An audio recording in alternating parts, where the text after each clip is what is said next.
Good morning. I will wait a few moments before we get started with introductions.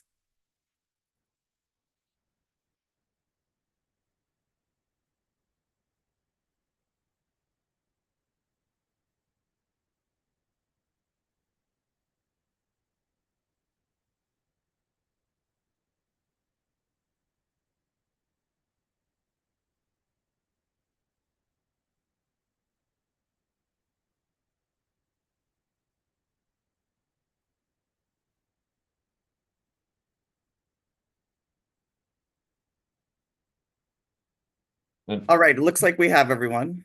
I'm sorry, Hearing So, Officer Kinsey, just before we go on the yes. record, we need to flip the order of our first two witnesses this morning. So Okay, Mr. Artis will testify first, um, and Mr. Easter will be after that. great. Thank you for letting me know. And that's a good reminder for me to look to our court reporter. Are you ready, Ms. Cott? Are you ready for us to go on the record? Let me enter in the witnesses, just one moment. Sure.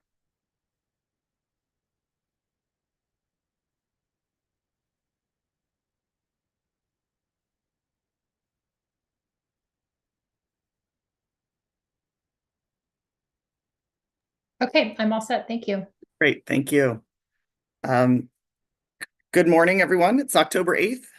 I'm Nicole Kinsey, presiding hearing officer for the Administrative Hearings Office of the State Water Resources Control Board. This is the hearing on the pending petition for assignment of state filed application 25517 and accompanying water right application 25517X01 and the pending request for release from 25513, 25514, the unassigned portion of 25517, 22235, 23780, and 23781 in favor of water right application 25517X01 of Sites Project Authority. This hearing today is being conducted by Zoom and is also being broadcast live on the AHO YouTube channel. As usual, if you're not planning to participate today, please use the YouTube channel for viewing the hearing rather than logging into the Zoom platform. The audio and video of the hearing are being recorded, and we will post those files on the in the FTP folder for this proceeding, and the YouTube recording is also available on the AHO YouTube webpage. If you are experiencing technical difficulties trying to communicate with us or join the Zoom platform, please send an email to the site's email inbox at sites-wr-application@waterboards.ca.gov or to the AHO email inbox. AHO staff are monitoring those inboxes and can let me know. As usual, we will take breaks, we will take a lunch, and we will have a hard stop at 5 p.m. Ms. Mullen is once again assisting us today, so please, witnesses and attorneys, please feel free to ask Ms. Mullen directly to advance slides or go to a particular exhibit. As usual, I'm just going to carry over appearances, and I will orient us to where I think we are this morning and then look to the room to see if there are any procedural issues we need to address before we get started. Thank you, Mr. Busher, for letting me know. It sounds like we will hear from Mr. Artis first this morning, and then Mr. Easter, and then we'll proceed from there throughout our day. With that orientation, I will look to the room, Mr. King. So I'd spoken to Mr. Ornbaum, and he has several harvests going on. He appreciated your email, and he mentioned to me that he'll be responding and asked to actually make his opening statement and do his testimony on November 4th, if that's okay. Okay, I think That's, we can probably work that in. and I'm assuming that I will go on the 10th, since the 21st doesn't work for me, and I believe I'll issue on the 4th. So The 10th would be great. Yes, please. yeah. Let's Okay. count on that. And then the other issue is that in anticipation of that, I updated my statement of qualification, and then updated my exhibit. One issue that was unresolved was the introduction of King Exhibit 64, the spreadsheet that I attempted to introduce earlier on the 27th. And I had submitted an email chain between the sites authority connecting the link to that spreadsheet on the night of the 27th after that testimony. And so I've added that to my exhibits, but I have a reference to that spreadsheet in my testimony and wanted to just make you aware of that issue in case it becomes again, whether or not there's proper foundation for the introduction of the economics that come with that. All right, thank you, Mr. King. I think the way to deal with this will be to address it when we get to the offer of exhibits to move them into the evidentiary record, and then we'll deal with objections at that time. I just, for letting me know. when I Yeah. tried to discuss that previously, there was objection because there wasn't foundation. So I'm just bringing it up now in no sense that I have limited time for my testimony. In case there is another objection, just for you to be aware how you may handle it. Maybe Mr. Hitching on that also right now. Well, let me make sure I understand the reference to Exhibit 64. There's a reference in your testimony in your written testimony to Exhibit 64? Yeah, I mentioned the cost per acre feet for the storage rights in the reservoir, which comes from that spreadsheet for Zone 3 participants. I see. Okay, I think we can deal with it as it comes up. Okay, thank you. Thank you. Mr. Hitchings. Yes, good morning. Thank you. Yeah, I was a little unclear whether Mr. King said he had revised his statement of qualifications exhibit or his written direct testimony exhibit. My Yeah, understanding, well, I'll let Mr. King chime in, but my understanding is we did receive a revised statement of qualifications, and we have received that, and that should be on the FTP site. But Mr. King, can you clarify further if that had any effect on your written testimony? No, I added one word past because I stepped down as chair of the Strategic Advisory and Innovation Committee for the Almond Board of California in August after I submitted my first statement of qualifications. So just insertion of one word to reflect that I'm no longer chair of the Almond Board Committee. Thank you. Mr. Hitchings, does that address your question? Yes, and I agree that the way to address the issue with Exhibit 64 is to address it at the time we're addressing moving the exhibits and testimony into evidence. Great, thank you. I had one other point I just wanted to note. We did have some correspondence exchange with Ms. Dorman from Friends of the River regarding the order of witnesses over the weekend, and I thought we were confirmed that Mr. Easter was going first because he was not available after 2 p.m. today. We're fine going with Mr. Artis first, but I would just ask that maybe we could get a heads up on those witness order changes before 9 a.m. of the morning it's happening. That would be helpful. I don't know if this was I have no argument, and had I known, 2 days ago, I would have let you know, but I understand that. Thank you, Mr. Busher. We are all doing our best here. Mr. Hitchings, is there anything else? No, that was still my errant hand still Okay. sitting up there. Thank you. And I'll look to the room. Are there other procedural issues we should address before we jump in with Mr. Artis? And I believe I saw. Yes, go ahead, Mr. Hitchings. I'm sorry. I would just want to note that we do have some scope of testimony objections that we would like to make for the record prior to Mr. Artis giving his direct testimony, like we have done with some of the other witnesses. Why don't we do, thank you. And why don't we do that now? And we'll follow the same procedure if you follow up with the written email. That's been quite helpful. But let's go ahead and lodge those now, and then we'll move to pinning up Mr. Artis here. Okay, thank you. Appreciate that. Yeah, we would object to, with regard to the scope of the testimony, paragraphs 1 through 3. And I'm sorry, Mr. Hitchings, will you remind me which?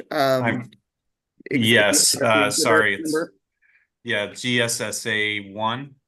Thank you.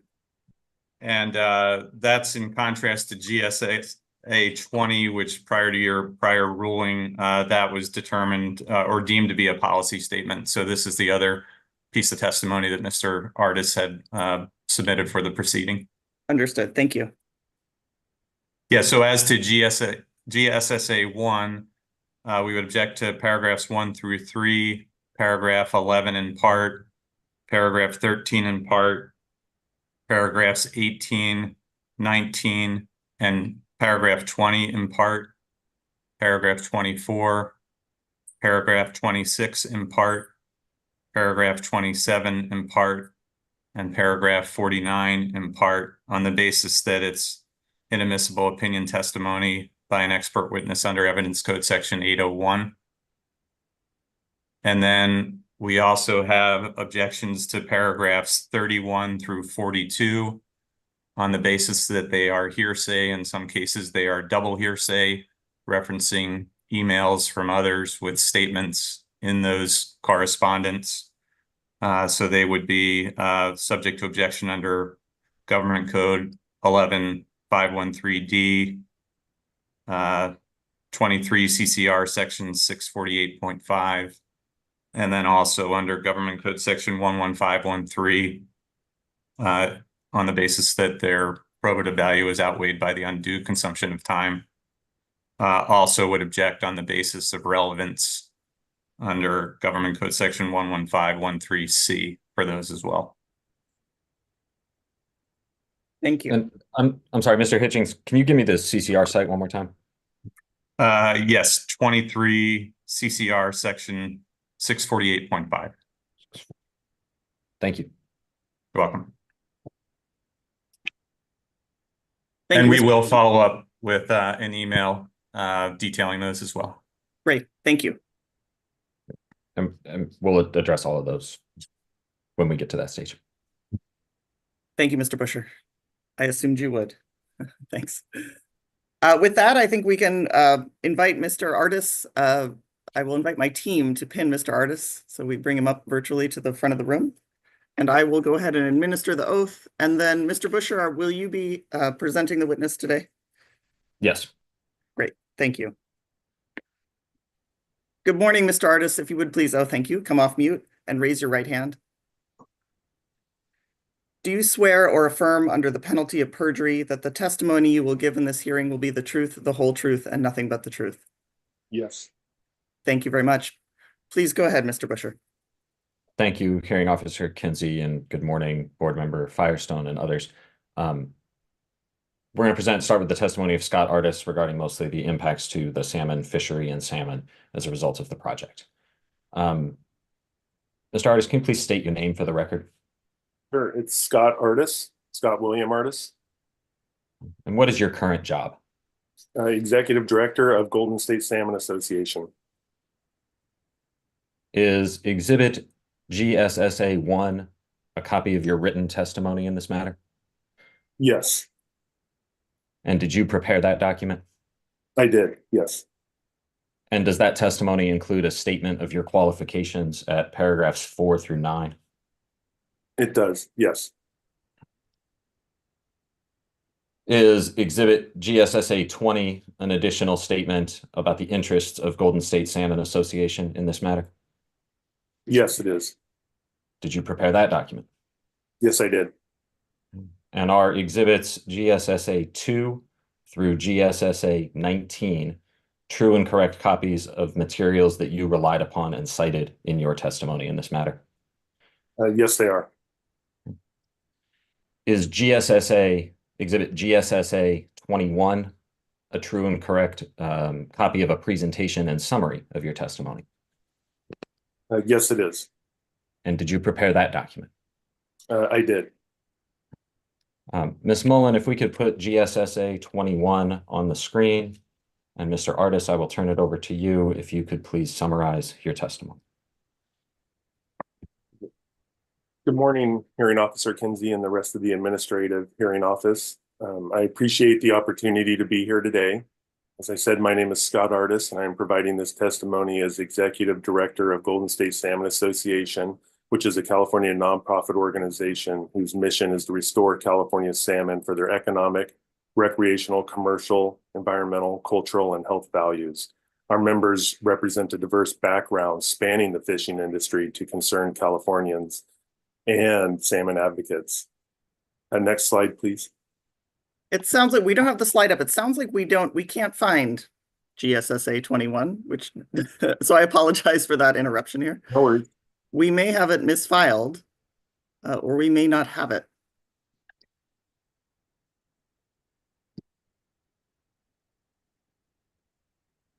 And please bear with me while our team works on this here.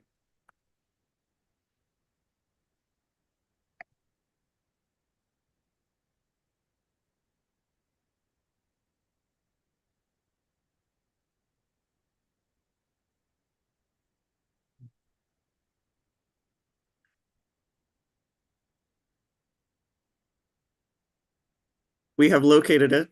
Okay, I just emailed it to you as well as that. Well, it was in the upload folder. I think it was it was not transferred over. Apologies. That was our end dropping the ball.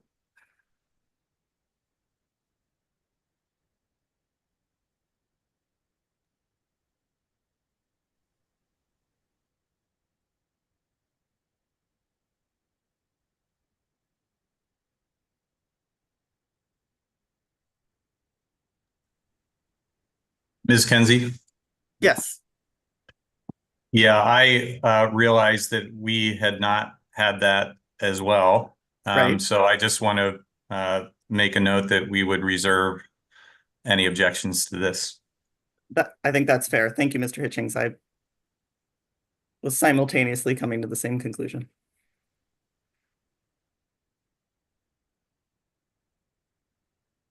All right, here we are. Mr. Artis, back to you. And I apologize for that. No problem. Can we go to the next slide, please? No. Excellent.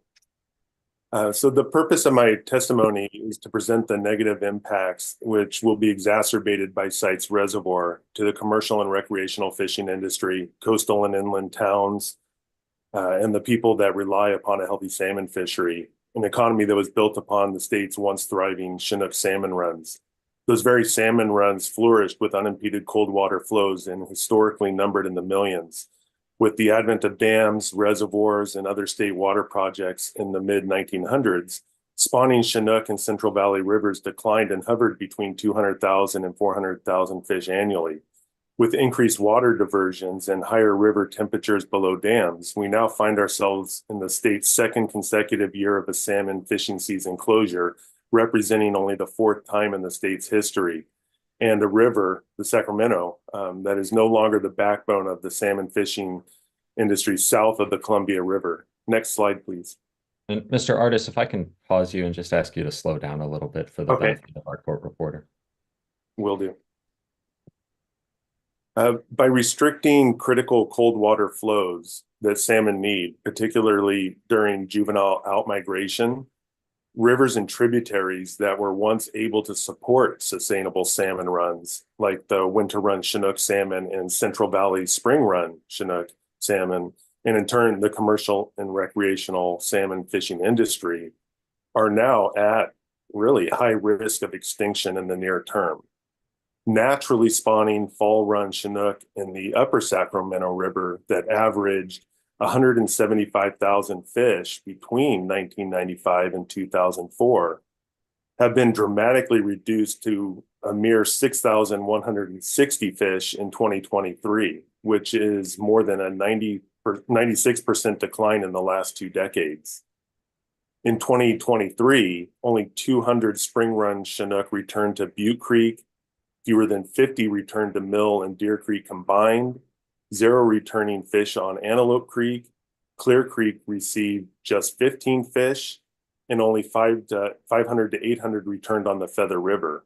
And so the extent of inadequate flow and high temperature problems resulted in a fall 2023 action by the California Department of Fish and Wildlife to capture spring run juvenile salmon in Butte and Deer Creeks. These captured fish were then taken to UC Davis to preserve their genetic heritage. Additionally, acoustic tagging experiments in recent years have shown that juvenile spring run thrive in Wild Mill Creek when flows are adequate, only to die when they outmigrate and hit low flows in the main stem of the Sacramento River. The Bureau of Reclamation's operation of Shasta Dam does not leave enough water in the river in the spring to allow spring run and other salmon runs to survive their outmigration. Despite the relationship between higher spring river flows and higher juvenile salmon survival, there is no state water board or federal Endangered Species Act spring out migration requirements to protect salmon. And so projects like the proposed site's reservoir could divert even more spring flows from the Sacramento River. Next slide, please. The winter and spring runs have seen periods of just alarmingly low numbers and are designated as endangered and threatened respectively under the Endangered Species Act. The fall run, which is currently the only commercially and recreationally fishable stock, was closed in 2023, as I mentioned, in 2023 and 2024 for the third and fourth years in California's history.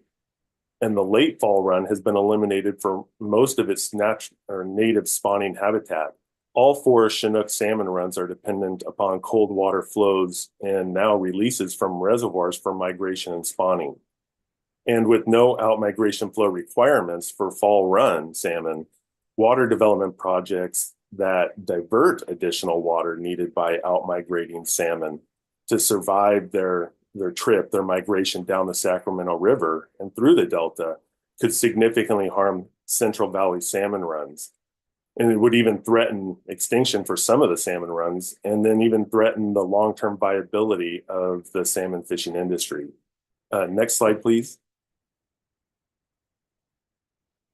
The current inadequate flow protections offered by the site's authority fail to ensure adequate out-migration flows on the Sacramento River. They also fail to include adequate conditions to ensure that the operation of site's reservoir would not further reduce juvenile salmon survival through the Delta. And nothing in the site's reservoir proposal would limit the future use of temporary urgency change orders, which have recognized that reducing Delta outflows harm salmon survival significantly.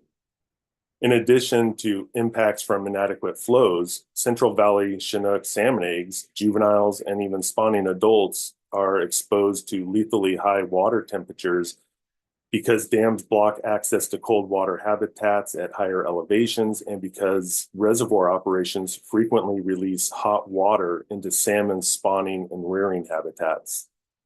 Increased understanding of that relationship between water temperatures, flow, and Chinook salmon mortality are documented. And in September of 2022, the Pacific Fishery Management Council cited temperature thresholds deemed to be protective of Chinook salmon eggs need to be applied consistently to all Central Valley Chinook salmon runs.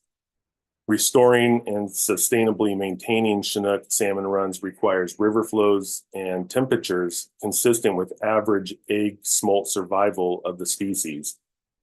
The Southwest Fisheries Science Center described winter run Chinook salmon and Central Valley spring run Chinook salmon at high risk of extinction in the near term. Specifically, spring run Chinook have been decimated in the past few years by low flows and high river temperatures that killed adults and eggs and fostered low survival of out-migrating juveniles.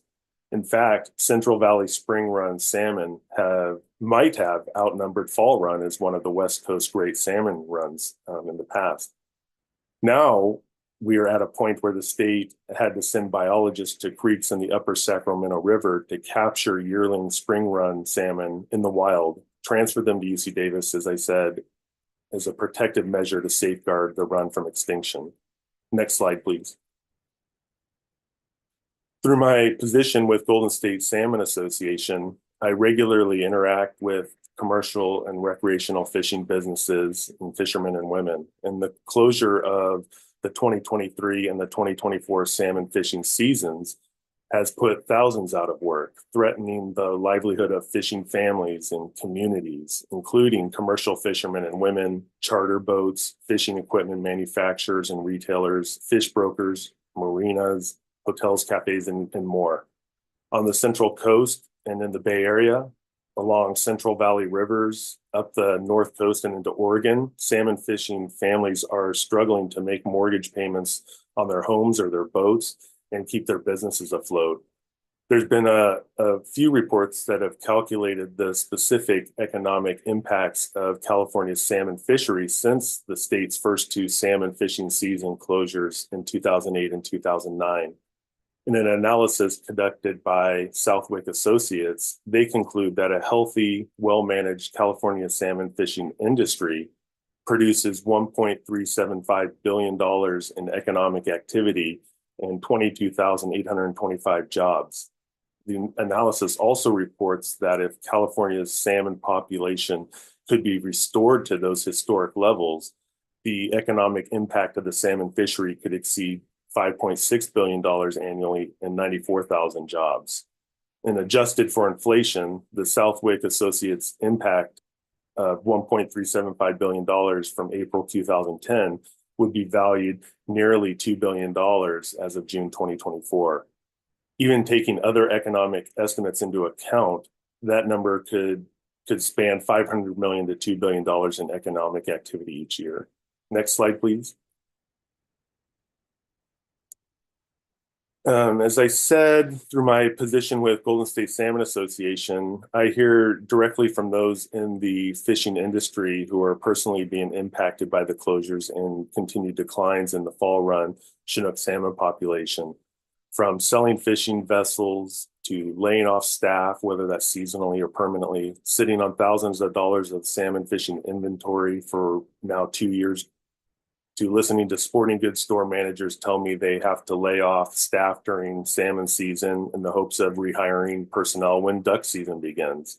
Entire coastal and inland river communities are witnessing negative impacts to their finances, as well as the often overlooked community building experiences. The following are just a few of the conversations I've had since February 2024. William Smith of Riptide Charter Boat told me that he started salmon fishing in 1971 and has made a living on charter boat fishing. Due to the closure, he has had 12 fishing charters with 8 to 9 people at most, as opposed to the 20 passengers during salmon season. William is now trying to make a living off of whale watching and ash scatterings as a way to pay his crew, but he's in the process of selling his boat. Kenneth Brown, owner of Bodega Tackle, said, I will have lost $756,000 in sales over the next year. I laid off my only full-time employee as the owner, I'm now working 7 days a week. I've had to cut back on tackle shop hours due to no traffic. Next slide, please. Chris Ohanian, Spud Point Marina in Bodega Bay, said there are 15 live-aboard slips in the marina. Some folks have given up their permanent slips, yet are still living on boats due to no salmon fishing and loss of income. They are about to be evicted or need to renew their live-aboard. Several had just bought boats and slips last year in the hopes of starting to pay them off this year. They are now broke. Fuel, ice, and slip sales are down 75%. Campgrounds are empty. Bodega Bay is a ghost town most days of the week. Jared Davis of Salty Lady Sport Fishing told me between April 2023 and February 2024, he had only 6 fishing charters when during salmon season, he would normally have had at least 90 or more. And Jared bought the boat with all of his life savings and depends upon the salmon season to pay it off. So in conclusion, by reducing cold water flows through the site's reservoir project and its operations, California's salmon fishery and the commercial fishermen and women, those recreational fishermen and women, fish processors, marina, all of these coastal and river communities, and through equipment manufacturers and food industry and tribes and all of these, businesses directly and indirectly that rely on a sustainable and healthy salmon fishery will continue to experience economic declines, just as the individuals I highlighted that are experiencing now. And it was important to share their stories and to hear directly from those that are being impacted most by the current state of our salmon and the potential future of our salmon as more water diversions happen. So that concludes my summary. That concludes our presentation of Mr. Artis's direct testimony. Thank you. Thank you, Mr. Artis. I will turn to the authority, Mr. Hitchings. Do you have questions for Mr. Artis? Yes, thank you. And good morning again. Mr. Artis, we've met before, I believe. But for the record, my name is Andrew Hitchings, and I represent the Sites Project Authority in this proceeding. Want to thank you for being here today and for answering our questions. Ms. Mullen, could you please bring up Mr. Artis's testimony at GSSA 1 and go to page 3, paragraph 4?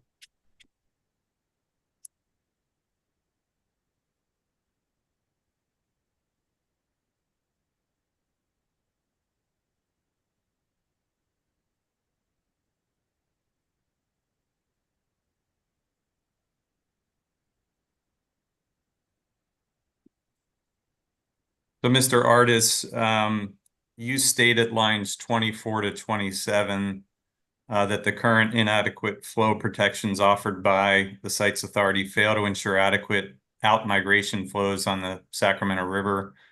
They also fail to include adequate conditions to ensure that the operation of site's reservoir would not further reduce juvenile salmon survival through the Delta. Do you see that? Yes, I do.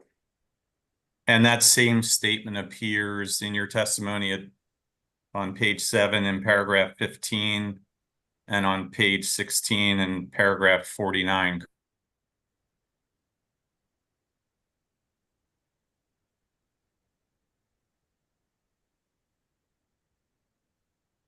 I don't know if you have the testimony in front of you to be able to flip to that quickly, or we can have Ms. Mullen. Yeah. And can you repeat the paragraphs? Page 7, paragraph 15, page 16, paragraph 49. Okay, yes, And you don't reference any specific flow protections offered by the site's authority in this opinion, correct? that's correct. Is there a reason for that? Yes, What's the reason? because I am leaving the flow protections and the actual numerical flow protections for Dr. Rosenfield, the fisheries biologist, to have that information and or provide that information and answer that. Okay, well, your testimony says current inadequate flow protections offered by the authority. What are the specific flow protections you're referring to in that testimony? So the current is based on the state of our salmon fishery.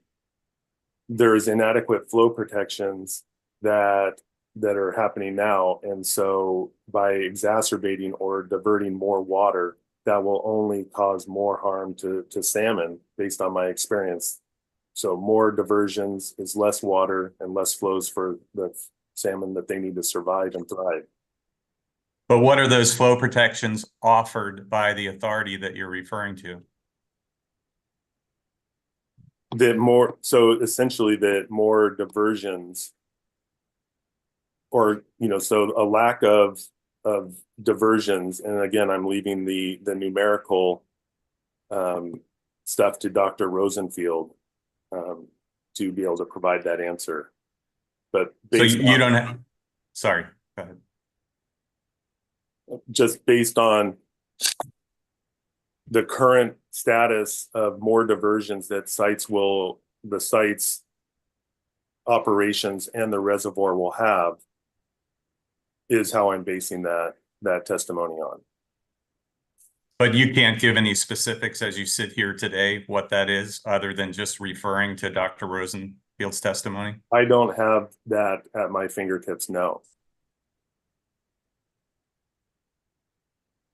Okay, are you aware that the results of the winter run Chinook salmon life cycle model presented in the final EIR for the site's project shows similar or slightly higher winter run abundance predictions under the site's project proposed operation as compared to the no action alternative? I am aware that there is a table, and then the second part is I am aware of and I understand what the model says in the EIR, but that does not change my opinion. And are you aware that the final EIR concluded that with the site's project's diversion criteria, there's essentially no difference in predicted survival of fall run and late fall run Chinook salmon under the site's proposed operations as compared to the no action alternative? Yes, that is what your table shows in the final EIR. Okay, thank you. Ms. Mullen, could you please go to page 10 and paragraph 26 of the testimony? And if I could refer you, Mr. Artist, down to lines 11 and 12. That states when flow and temperature conditions can already be dramatically worsened and will be exacerbated through the site's site's reservoir project and operations, especially during times of drought, fall run salmon will continue to experience additional catastrophic losses of juvenile salmon. Do you see that? Yes, I do. Is there a reason why you didn't include a reference to any evidence that might support this statement?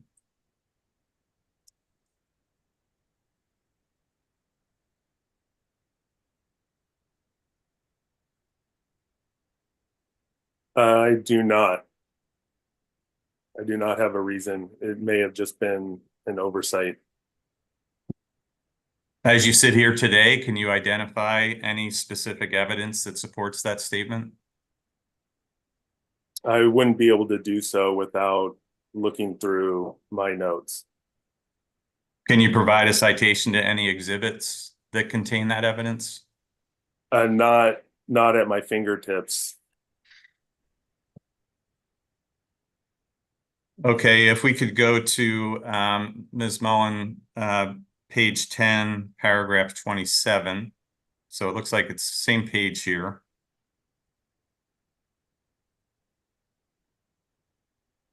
And at lines 17 to 18, you say the closure of salmon fishing in 2023 make it abundantly clear that fishing had no role in this low population of returning adults. Do you see that? I do. What year or years are you referring to when you refer to this low population of returning adults? Can you repeat the question? Yeah, what year or years are you referring to when you refer to this low population of returning adults? So those would um,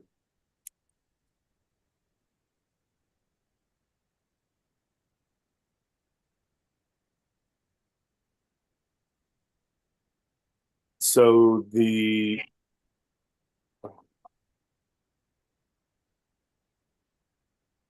one second, I am reading it.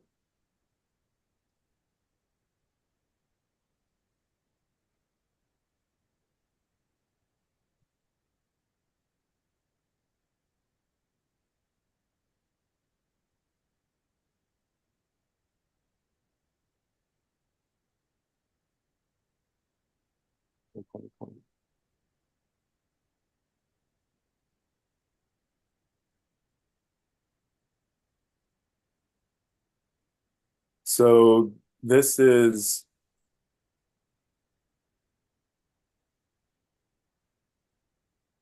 so this would be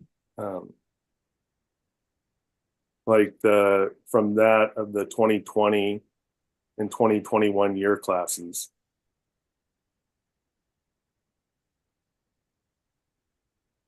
And then So- the paragraph above is important. So in that particular line from 16 and 17 is referring to returning fish in 2023.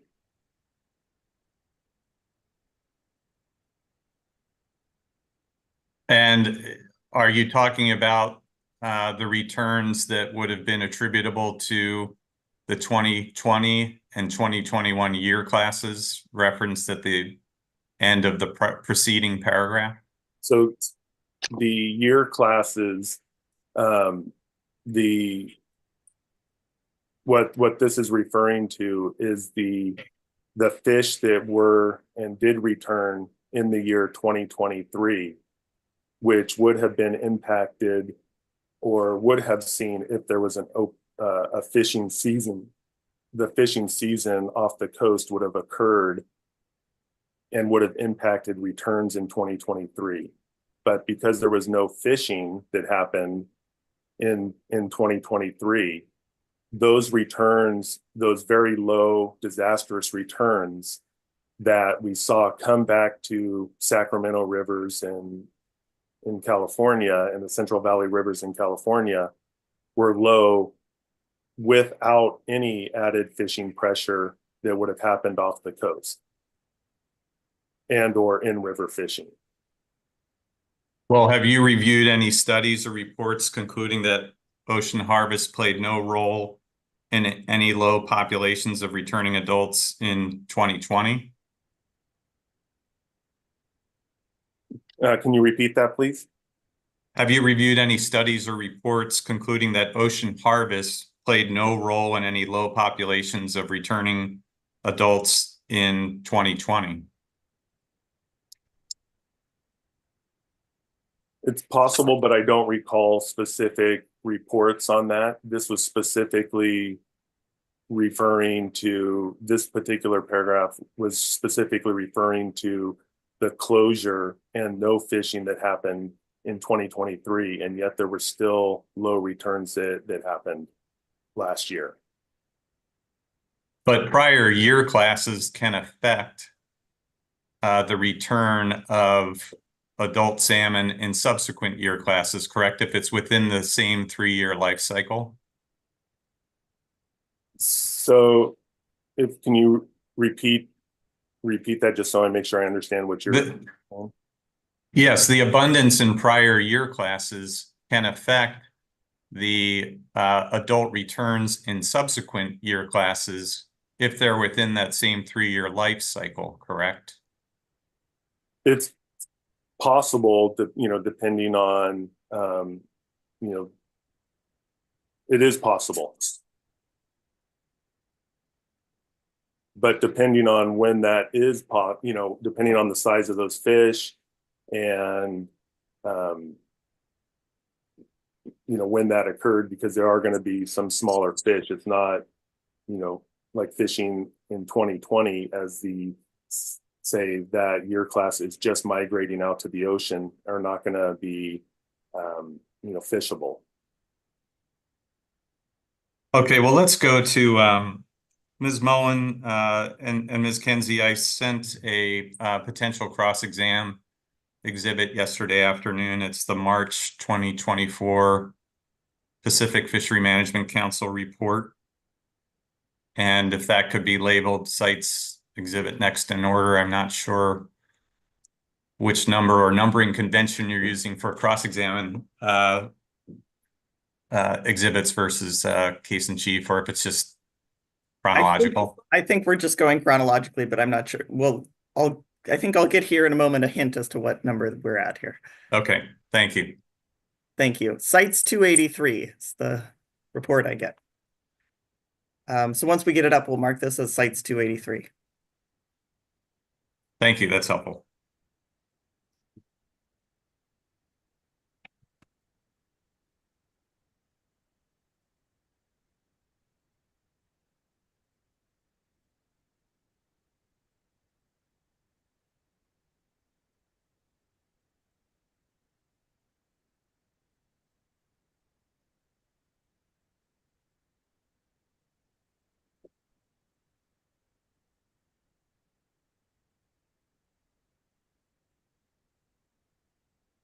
We're working on it. It's there. Okay, thank you. I appreciate the technological support, Ms. Mullen and your staff. Can you please repeat the title? The file name, I believe, has it says CITES cross-X underscore, and then I think it says 2024 PFMC in the document name of the PDF that was sent. Great, thank you. PFMC.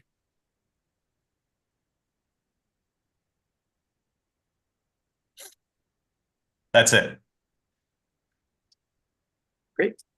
And for the record, this is the PFMC's preseason report 1 regarding stock abundance analysis and environmental assessment, dated from March 2024. Mr. Artis, are you familiar with this report? I am. And Ms. Mullen, could you please scroll down to PDF page 34? And there's a table, Roman numeral 2-1 on that page.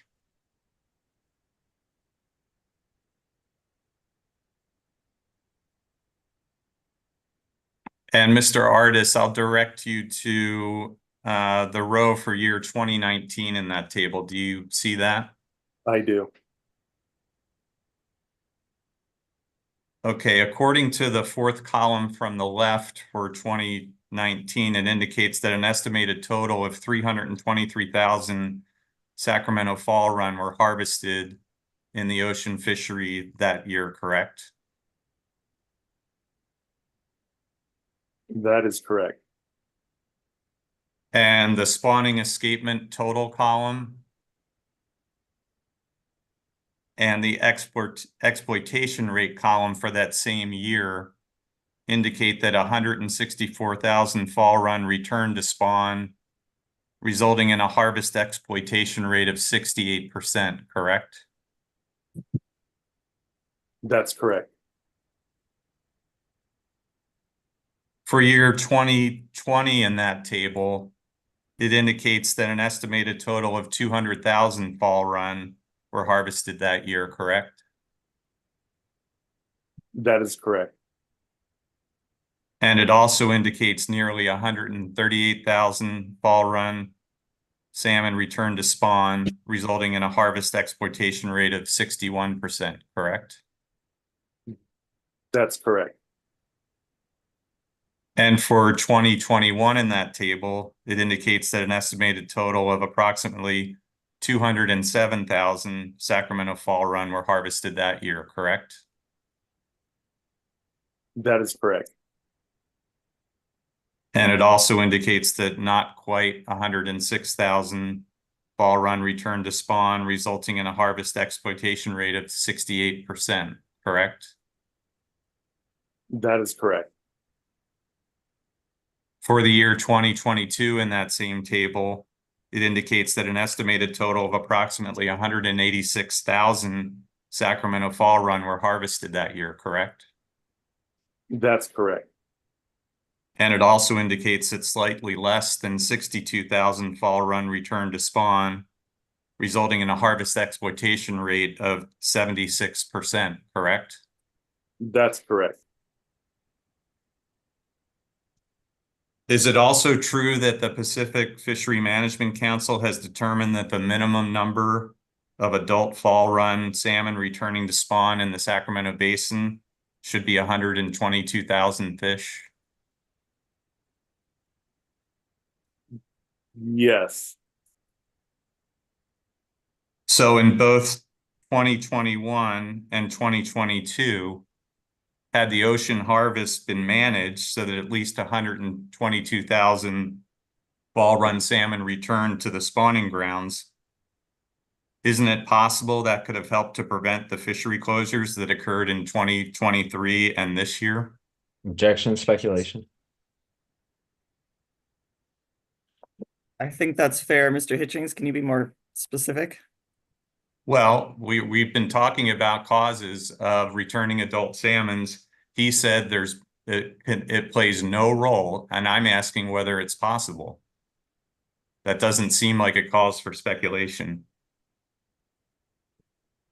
I'll allow it with respect to the clarification that his testimony was that there was no role. Mr. Artis? For 2022, those fish would not be returning to the Sacramento rivers at that time. And so that would not have played a role in the 2023 closure. How about in 2021? There could be some returning jacks, like some 2-year-olds, but that would not play a significant role in those 3 to 4 year olds that would be returning.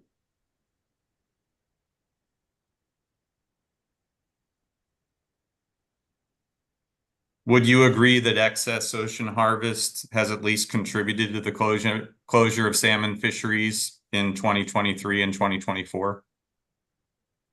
Can you repeat the question, please? Would you agree that excess ocean harvest has at least contributed to the closure of salmon fisheries in 2023 and 2024? No. And what is your basis for not agreeing to that?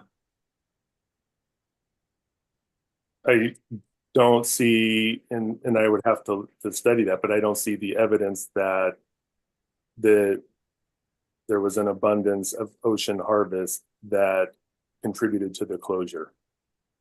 So you don't view a 76% exploitation rate in 2022 as an abundance of ocean harvest? I do not see that the 2022 year has affected the closure of 2023.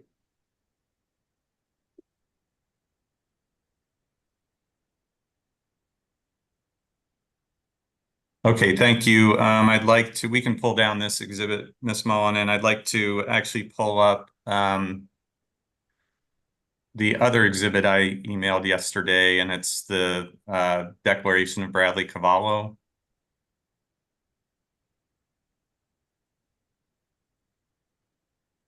And we can mark the sites 284. Thank you.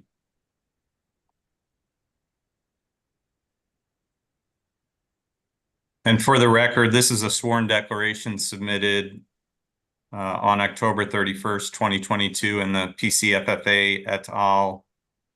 V. Raimundo case pending before the Federal District Court, Eastern District of California. Mr. Artis, are you aware that Golden State Salmon Association is a plaintiff party in this litigation?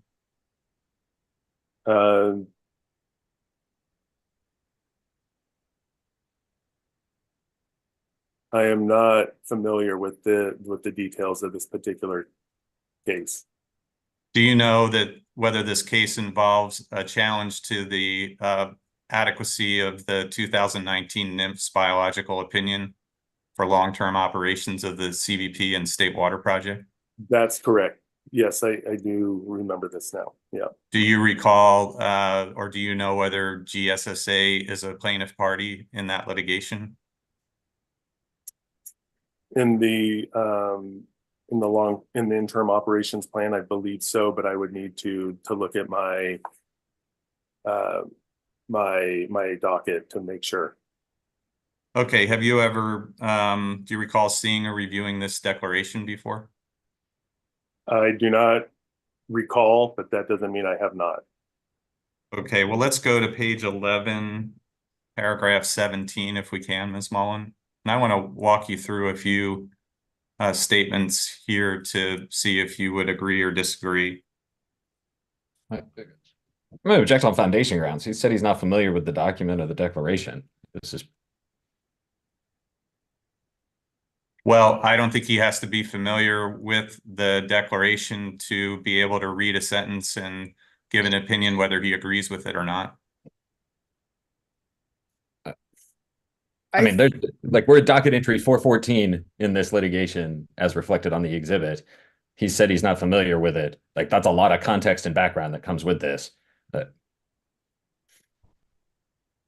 this goes directly to what we've just been discussing about the potential impact of ocean harvest on abundance of adult returning salmon. And Mr. Artis indicated that his opinion is that the ocean fishing industry plays no role in that.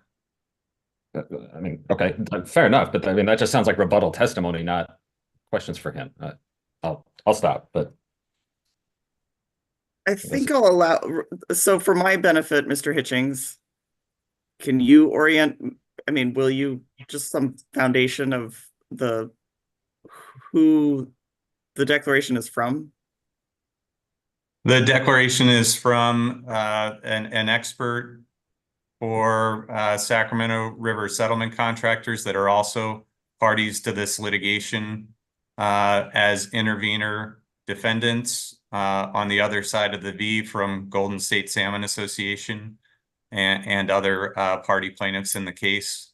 Mr. Cavallo is an expert fisheries biologist that offered expert declarations and testimony in this litigation. Thank you, Mr. Hitchings. I'm going to allow it, but hesitantly. I mean, I'm not sure where we're going, but let's see where you're going with this, Mr. Hitchings, and we'll see if it's productive. So go ahead. Okay, if I could direct you to the first highlighted sentence in paragraph 17. It says Central Valley Chinook salmon are subjected to a uniquely intensive mixed stock commercial and recreational ocean fishery. Do you agree with that sentence? Objection vague. I'm going to allow it, whether he agrees with the sentence. Mr. Artis, you can caveat as appropriate.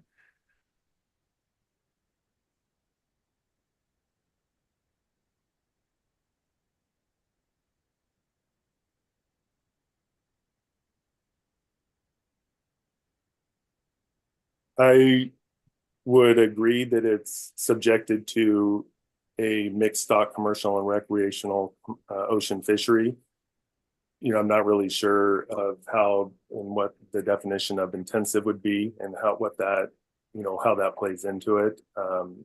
And I also want to make sure that when I answered the previous question regarding the role the 2022 fishery and ocean fishery played on returns in 2023 is I believe what I had said, and not that there wasn't some potential impacts or things to returns from a fishery.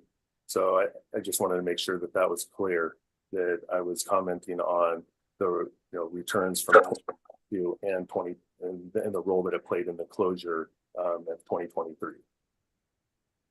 Well, if we could go down to footnote 2 on this page, that's where there's a characterization of mixed stocked fishery. And if you could read that sentence, would you agree that that's an accurate characterization of what constitutes a mixed stocked fishery?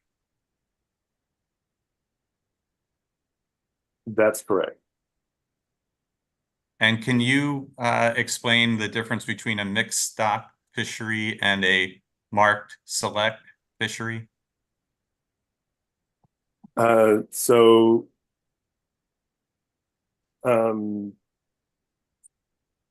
Yes. This is my answer. Could you provide that explanation?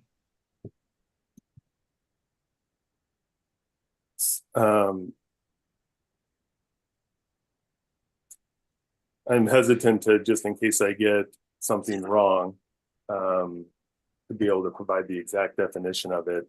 But it's generally a tool to accept, that would allow access to marked hatchery fish. And so, yeah, basically hatchery fish are marked, and that wild salmon would need to be released. So you would be looking for like an intact adipose fin in a wild salmon and the removed adipose fin and say a hatchery salmon, and that you would remove the wild salmon from that fishery. And that's not what occurs with the Sacramento River Basin fish, is that correct? No. What's incorrect about that? That we have not removed, or we have not moved to a marked select fishery at this time. Okay, that was my question. That I was asking, the fishing management associated with fish from the Sacramento River Basin is not performed under a marked select program, correct? That's what I understood you just said. Okay, thank you. If we could go back up to paragraph 17, Ms. Mullen.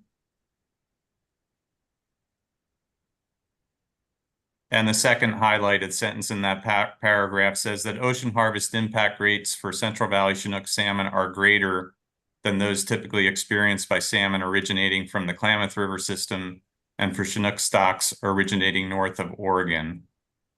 Do you agree with that statement?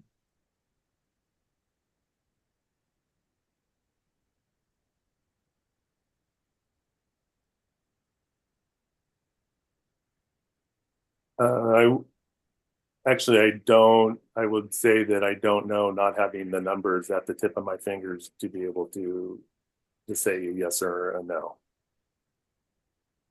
Okay, could we go down to paragraph 18?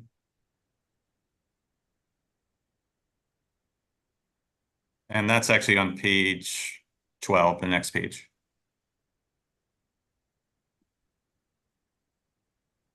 So the first sentence in this states, because it is a mixed stock ocean fishery, harvest directed at Sacramento fall run Chinook impacts winter run Chinook and other ESA listed stocks. Do you agree with that statement? And can you repeat that? Yeah, the first sentence, I'm asking if you agree with that statement.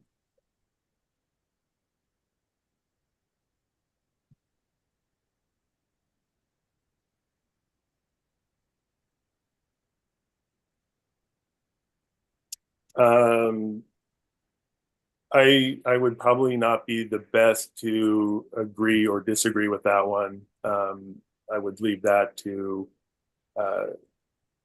George Bradshaw, witness George Bradshaw, who is a commercial fisherman and has direct experience with that. As I am not a commercial fisherman, I would be hesitant to agree or disagree with that. So sorry about that. In your experience, in your role working as executive director of your organization in this industry, you can't provide an opinion as to whether there are impacts to winter run Chinook and other ESA listed stock as a result of the mixed stock ocean fishery that we've been talking about? Objection, argumentative. Overruled. We'll try the question as it is one more time.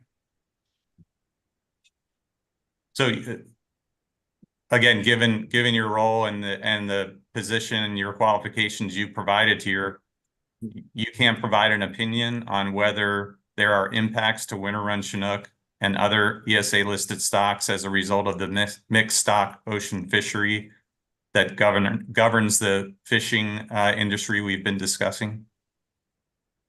I can give an opinion, but I wouldn't be able to tell you how, like, to what degree that impact would be on winter run Chinook, if any. So the degree of impact, if that's significant or insignificant, I would not necessarily be able to say. Okay, let me direct you to the third highlighted sentence in this paragraph. It begins with this 20% maximum on line 7. And that states the 20% maximum harvest impact rate for winter run that will mature at age 3 is stipulated to in the biological opinion for the ocean salmon fishery impacts. And it cites to the NIMS 2010 biological opinion. Do you agree with that statement?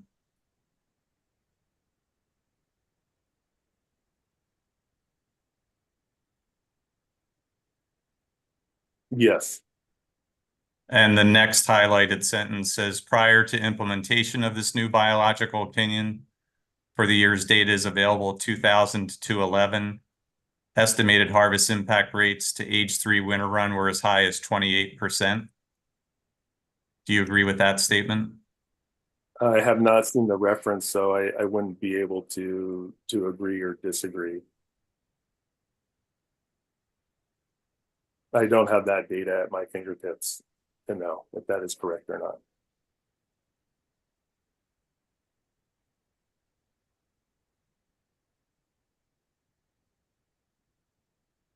Okay, I'd like to direct you to the sentence that starts on line 12.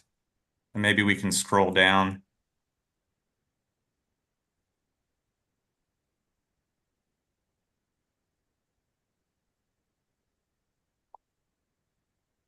So that sentence indicates that, well, it says that ocean harvest impacted H3 winter run in 2021 and 2022 have not yet been provided by the Pacific Fishery Management Council so this would have been at the time of his declaration. Do you see that? Yes, I do. Since that time, are you aware whether the PFMC has provided that data for 2021 and 2022? It's possible, but I don't recall at this time. Okay, well, let's go back to sites 283. That's the March 2024 PFMC report. We could, if Ms. Mullen, if you're able to pull that up. Great. And if you could scroll to the next page, PDF page 35.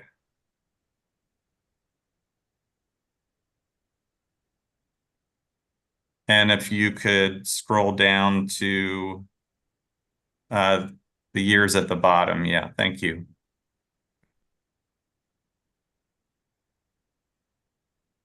And actually, if you could go up to the title of this table, sorry, just to orient. So the title of this table is Sacramento River Winter Run Chinook Abundance Forecasts, Allowable Age 3 Impact Rates, and Management Performance. Are you familiar with this table? Have you seen these before? I'm sure I have, but I don't recall because I have read through the PFMC reports. But so I would say I'm familiar with it, but I don't necessarily recall this particular one or you know at this point. But yes. Okay, so if we could scroll down to the third and fourth rows from the bottom of that table, and that would be for years 2021 and 2022. And the far right column for those rows, did they indicate that the ocean harvest impact rate to age 3 winter run in 2021 was estimated to be 18.8%? I believe so, but I don't actually see I'm assuming that is the percentage column. Yeah, let's scroll up to the top of the table just to confirm that.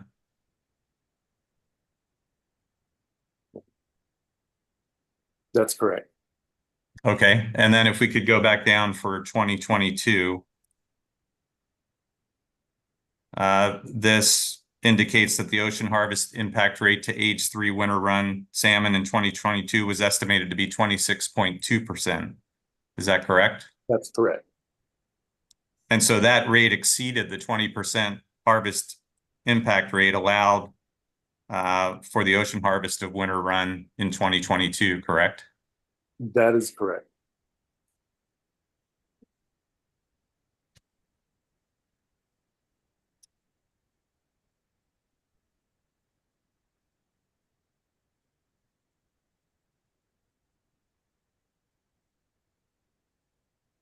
Bear with me one second, if you could. I want to see if I can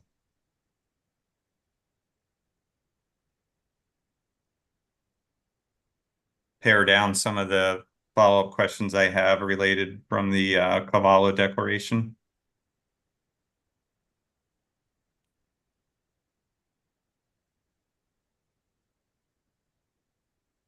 Yeah, if we could go to back to the Cavallo Declaration, exhibit sites 284, please. And if we could scroll down to paragraph 19. And it looks like it's on that page, yeah. So the first highlighted sentence here says, while the 2010 biological opinion improved ocean harvest protection for winter run at age 3, it did not address impacts occurring for fish maturing at age 4. Do you agree with that?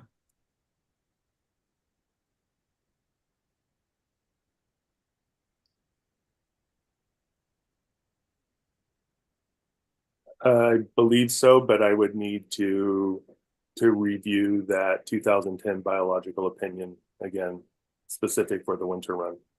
Well, do you, as you sit here today, are you aware whether that biological opinion has any protections or limits associated with impacts on age 4 winter run? I don't recall that it does.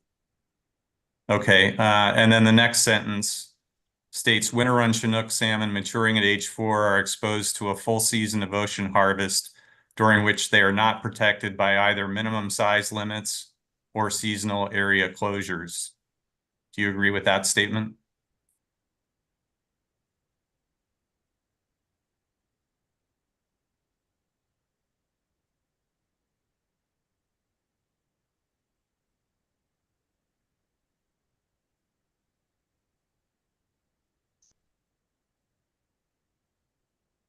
You,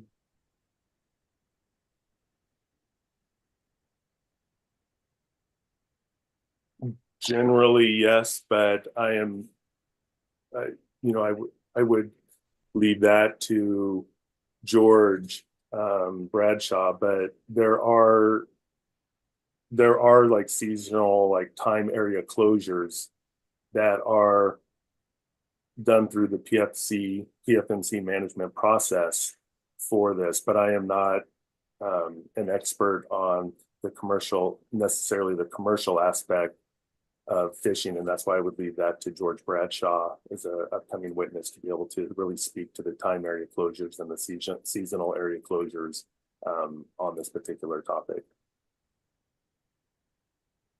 Okay, thank you.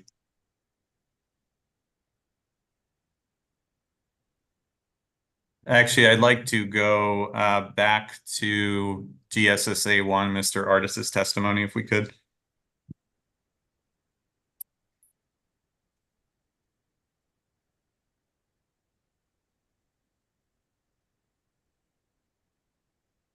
And if you could go to page 10, paragraph 28. Lines 20 to 22.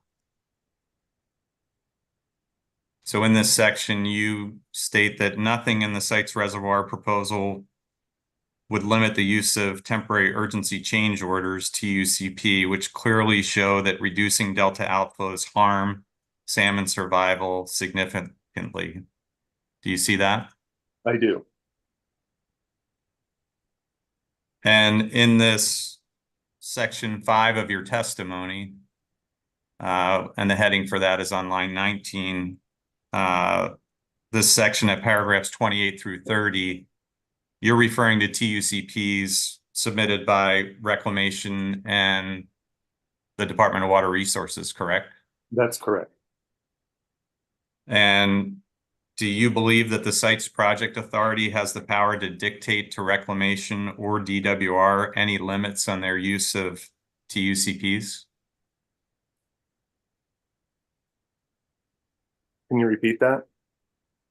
Do you believe that the site's project authority has the power to dictate to Reclamation or DWR any limits on their future use of TUCPs? I don't know. And do you understand that the site's reservoir project will not be a component or facility of the CVP or SWP? Yes.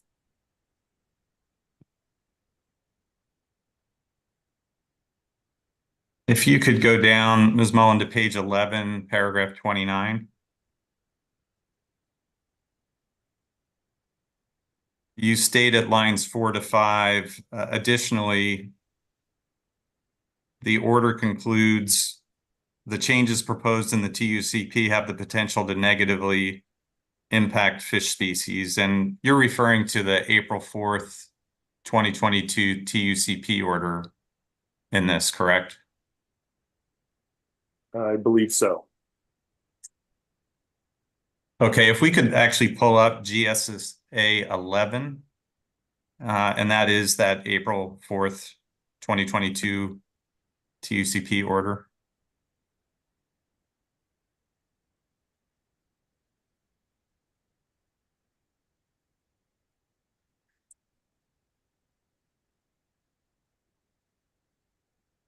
And if we could go to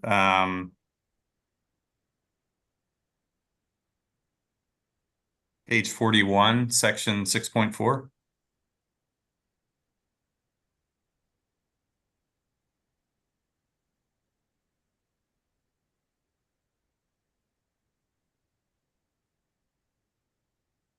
So the sentence, and I'll direct you to the first part of the first sentence in 6.4. So paragraph 29 of your testimony quotes this, but it quotes only a portion of that first sentence in section 6.4, correct? And that's correct. And could we please scroll down to page 43?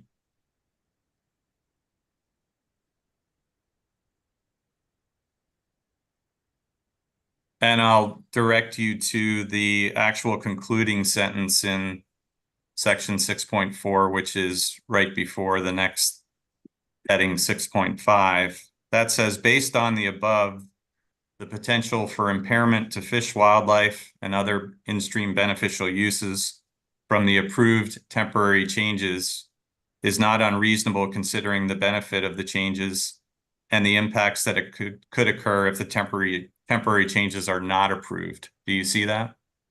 I do. So the state board actually concluded in this section that the potential for impairment to fish from the approved temporary changes were not unreasonable, correct? That is what the, yes, that is what the water board had concluded. Is there a reason why you simply just quoted a clause from the first sentence of this section in your testimony, but did not actually refer to the concluding sentence of this section?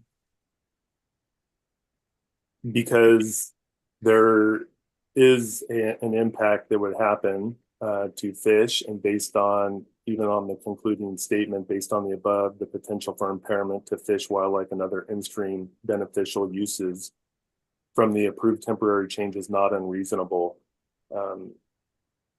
considering the benefits of the changes. And so from their opinion, it is not unreasonable, but from my opinion, changes that are impacting salmon and the salmon fishery are, is reasonable to look at. So I disagree with their conclusion that it's not unreasonable to move ahead, even if there is going to be damage to fish and other wildlife.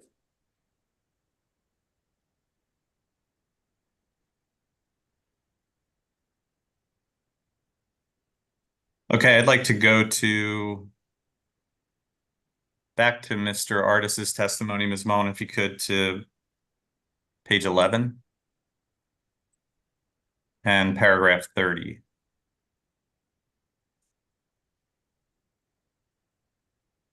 And if you could scroll down to capture the other quoted, indented quote, great. So in this paragraph, you're quoting from portions of the State Water Board's February 21st, 2023 TUCP order regarding North of Delta storage benefits and impacts on salmon from the proposed TUCP changes. Is that correct? That's correct. And if we could go back to, or actually, if we could go to GSSA 12, which is a copy of that February 2023 TUCP order, and scroll down to page 31.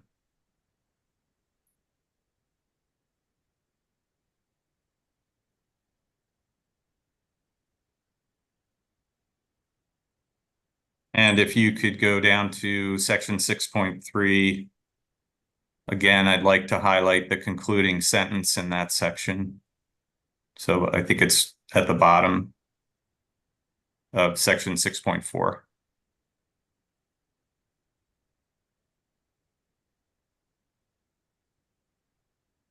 So the concluding sentence in this section, similar to the other TUCP order, this states, based upon the above, the potential for impairment to fish, wildlife, or other in-stream beneficial uses from the approved temporary changes is not unreasonable, considering the expected benefits to drought-resilient water supplies. Do you see that? I do. So the state board, again there, they actually concluded in section 6.4 of the TUCP order that the potential for impairment to fish from the approved changes were not unreasonable, correct? I agree that they concluded that moving forward with the TUCP, knowing that it would impair fish, was something that they were willing to do. And the sections of your testimony, you elected not to include this concluding sentence in the sections of your testimony regarding this TUCP, correct? That's correct. And if you could please scroll down to page 33 of that order, Ms. Mullen.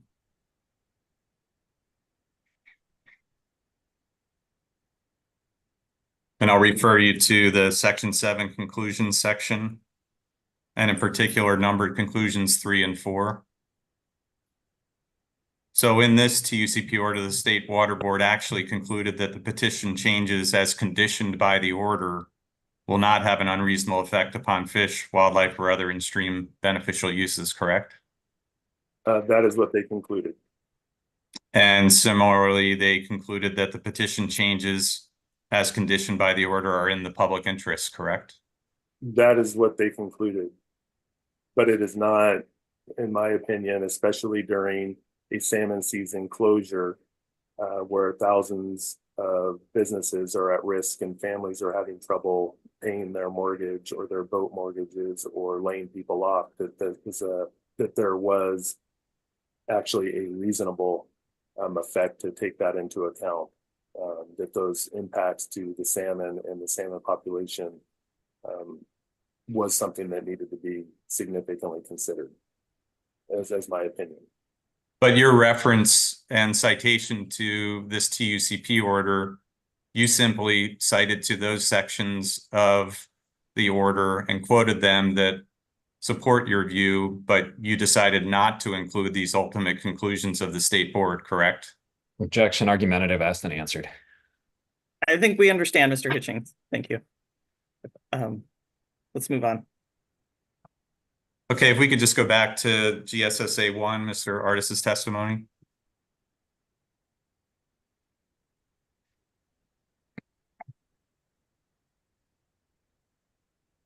And page 11, paragraph 50, if we could.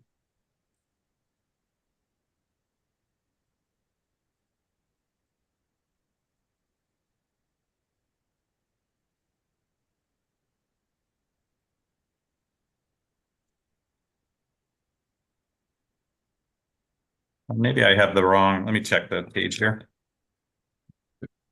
Paragraph 50 is on page 16, yeah.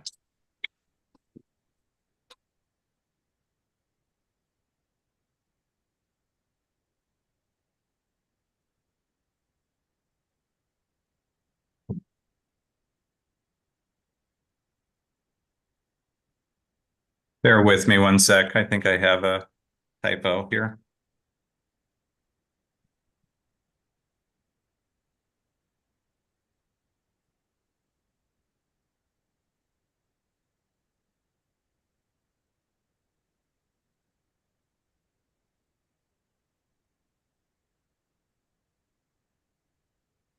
Yeah, so in paragraph 50, sorry, and that was page 16, not page 11. So in that paragraph, you link a reduction of cold water flows allegedly caused by the sites project to continuing economic declines in the fishing industry and related businesses, correct? That is correct. Should more water diversions happen through the site's reservoir project or its operations, that we could continue to see fishing industry declines. And you haven't cited to any references that support that claimed link in this testimony, correct? For that, no. And do you hold any advanced degrees in economics? I do not.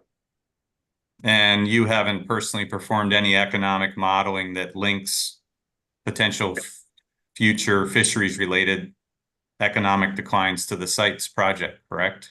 I have not. I am only referencing reports that call to the economic impacts of the salmon fishing industry from other reports that have been concluded or done after the 2008-2009 closure.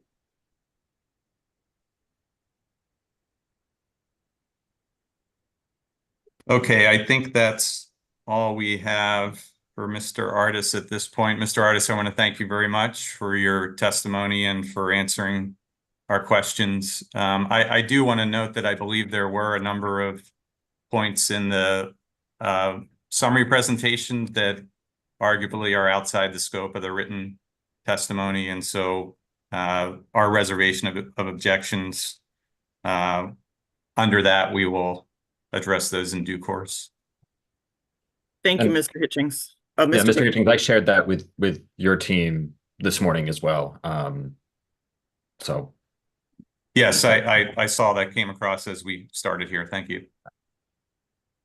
And I will add to that. Thank you both of you. And Mr. Artis, just to add to that, I think from some communication with my team, we may have had the same with Dr. Rosenfield's slide presentation, the same. We may not have moved it over to the upload folder. That's coming, much later, but I wanted to alert that we may have moved that over and to take a look for it. I haven't had a chance to confirm, but it came up too. just one quick question, Ms. Kenzie. Assuming you have it and are moving it over, do you need us to share it with the service list, or will that be then available?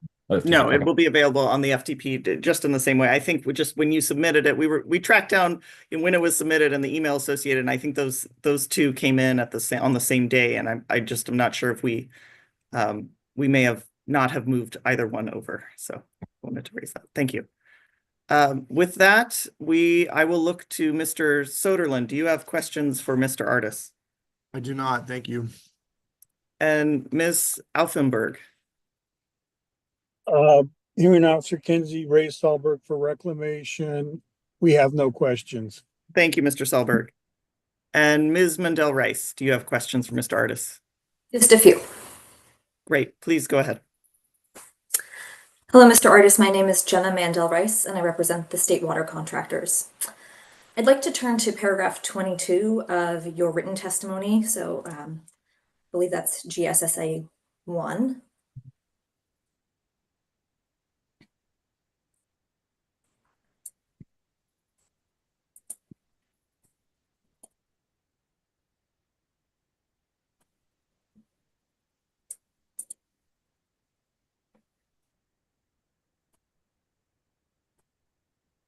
In this paragraph, you indicate that California Department of Water Resources has operated the Oroville Dam in a manner that harms spring run. And in support of this statement, you cite to GWR 2006, which is a settlement that you say is regarding the expired Federal Energy Regulatory Commission license. Is that a correct understanding of your statement in paragraph 22? Yes, it is. And the settlement agreement referenced as DWR 2006 is GSSA 9. If we could turn to GSSA 9, that would be great.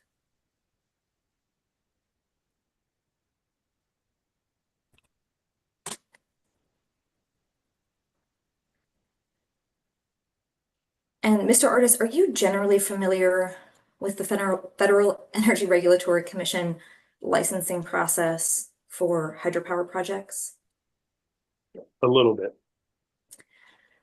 Do you understand that FERC encourages hydropower licensees to utilize settlements to facilitate the licensing process? That's correct. On page 6 of GSSA 9, and that's PDF page 11, Ms. Mullen, if that is helpful. Scroll down a bit. There's a paragraph that's labeled purpose, I believe, at the bottom of this paragraph. Thank you. And Mr. Artis, do you see the paragraph labeled 2.1 purpose? That's correct. And thank you. And the first sentence of this paragraph states, the parties have entered into the settlement agreement for the purposes of resolving all issues that have or could have been raised by the parties in connection with FERC's order issuing a new project license. Is that an accurate reading of this statement? That's correct. So the settlement that you were discussing, this settlement agreement, in paragraph 22 of your written testimony, is for the purpose of resolving issues that are forward-looking, correct? Can you repeat that? Projection, speculation. Well, this paragraph says the purpose of the settlement agreement, so I don't think it calls for any speculation. I'm asking whether this is whether Mr. Artis understands that this settlement agreement relates to a new license for the project, or if it relates to past operations of the project. Thank you. Go ahead, Mr. Artis. It does regard new project licenses. And so you would agree that this settlement agreement is not a settlement regarding the expired FERC license? That is correct. It's about, yeah, the future license. And then if we could just scroll down to page 7. On the third line of this paragraph, it says, this document states that the settlement agreement establishes the licensee's obligations for the protection, mitigation, and enhancement of resources. Do you see that sentence? I do. That clause? Okay. And so you understand that some of the measures that are included in the settlement agreement are for enhancement purposes, correct? That's correct. Okay. I have no further questions. Thank you. I believe with that, we may be due for a break, but I will, I think, turn to you, Mr. Hitchings, as to whether you have, no, I'm doing this wrong. Mr. Busher, do you have redirect for your witness? I'm sorry, it's been so many days the other way around. I do not. So if nobody else has questions, I think a break is perfect and we'll get Mr. Easter lined up to start as soon as we're back. I think that makes sense. And with that, I wanted to thank you, Mr. Artis, for joining us this morning, and I appreciate your testimony. You are excused, and we will go ahead and take a 10-minute break and come back at 10:43, when we will pick up with Mr. Easter. Thank you. Thank you, Officer.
I'll look to Ms. Cott. Are you ready for us to go back on the record?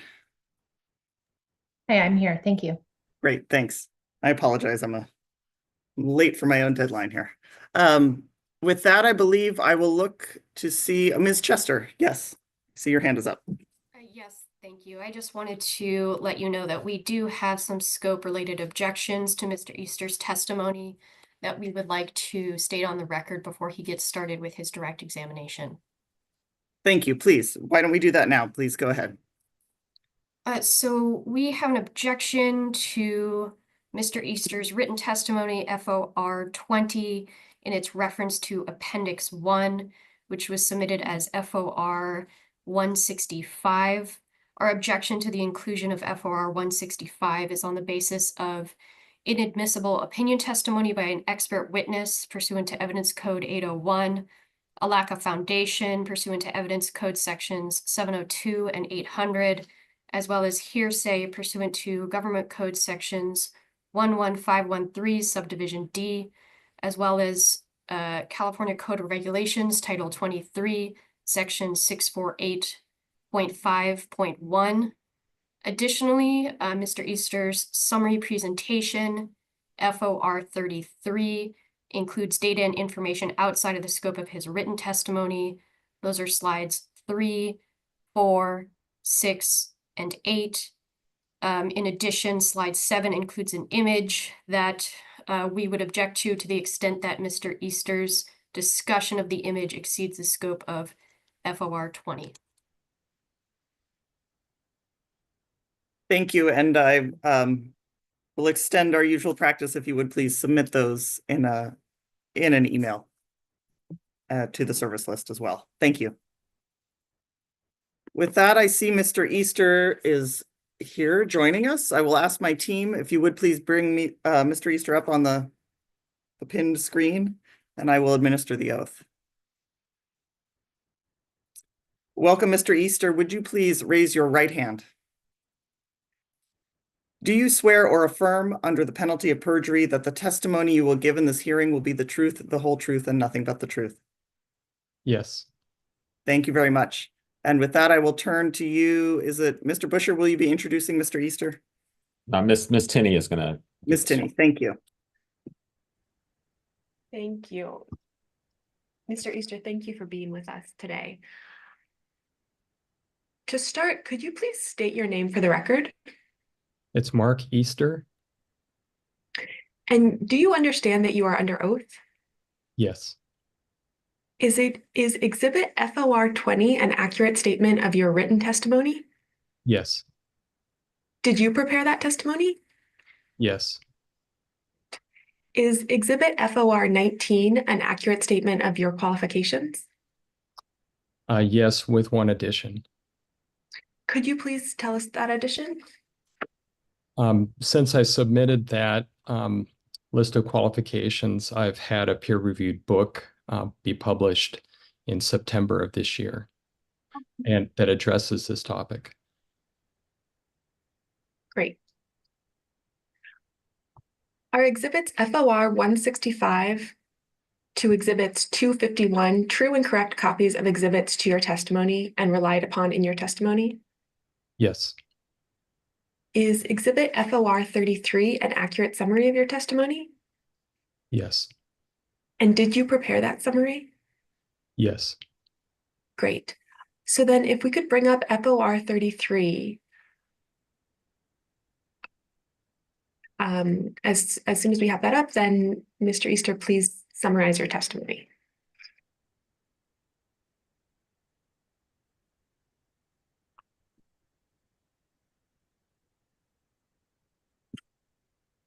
All right, thank you for having me. The site's reservoir will emit unsafe levels of dangerous greenhouse gases to the atmosphere. Next slide, please. I'd like to summarize these 4 key take-home messages that are all described in this summary. First, the site's project authority significantly underestimates the project emissions.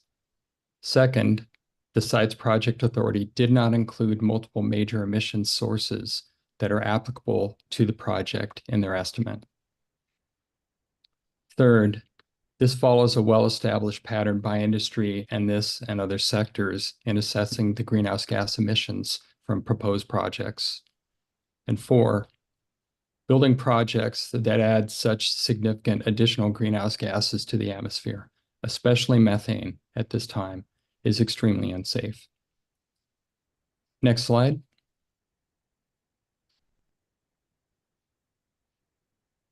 This slide describes the sets or the different greenhouse gas sources that we have analyzed through the AllRes tool to be applicable to the sites project and other proposed dam and reservoir projects using cradle-to-grave greenhouse gas life cycle assessment methods. The Sites Project Authority estimated annual emissions in their report with a range of approximately 68,000 to approximately 84,000 metric tons of CO2 equivalents per year. In our own independent assessment, we see the emissions to be significantly higher than what is in that report, with an average of 362,000 metric tons of CO2 equivalents per year, with emissions potentially as high as 810,000 metric tons of CO2 equivalents per year, according to the Monte Carlo analysis that we did in order to assess the modeling uncertainty. In their report, they assessed, the Sites Project Authority assessed emissions from construction, maintenance, from surface emissions, from degassing through turbines and bypass tubes and spillways, and from land use change. In our analysis, we found that their emissions for maintenance were underestimated, for surface emissions underestimated, and degassing from turbines and bypass tubes also underestimated. They did not include assessments of what is known as carbon leakage from impacts of the reservoir on wetlands downstream that would lead to carbon emissions from ecosystems downstream, including wetlands in the delta, and then also from methane emissions from inevitable dam decommissioning, which would be a part of the total cradle-to-grave greenhouse gas life cycle emissions assessment. Next slide, please. I'd like to talk you through processes that I've seen repeatedly and have been documented where greenhouse gas emissions for proposed projects have been underestimated and underreported. The process of developing these greenhouse gas emissions models begins with initial measurements that identify emissions from both physical and from biogenic sources. Emissions models are then developed based on those initial measurements. And in the EPA modeling structure, industry-based reporting is frequently used. In most cases, it's used.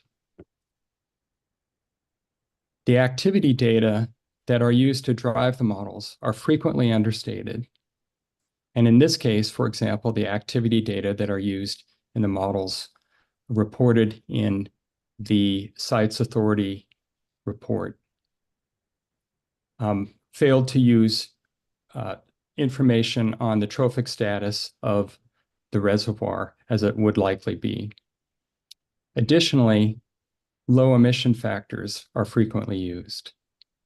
The combination of using activity data or disregarding elements of activity data with low emission factors generally lead to unrealistically low emissions estimates.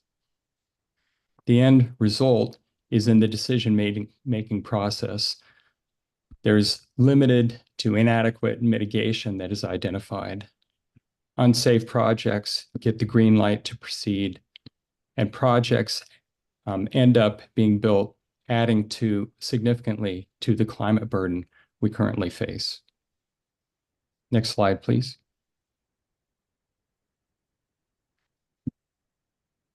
These are two examples where industry has underestimated and underreported greenhouse gas emissions.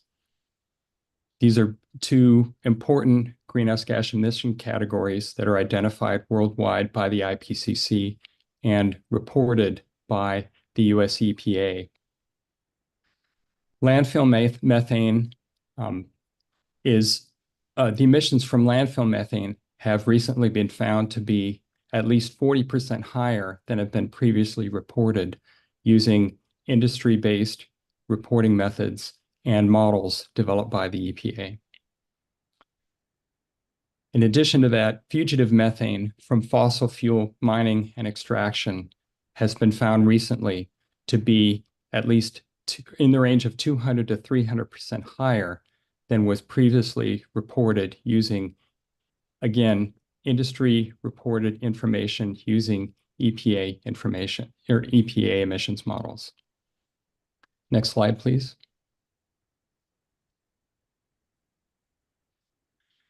This pattern of initial underreporting and undercounting of dangerous climate heating emissions from a new source category, in this case, emissions from dam and reservoir and hydropower systems, is playing out once again.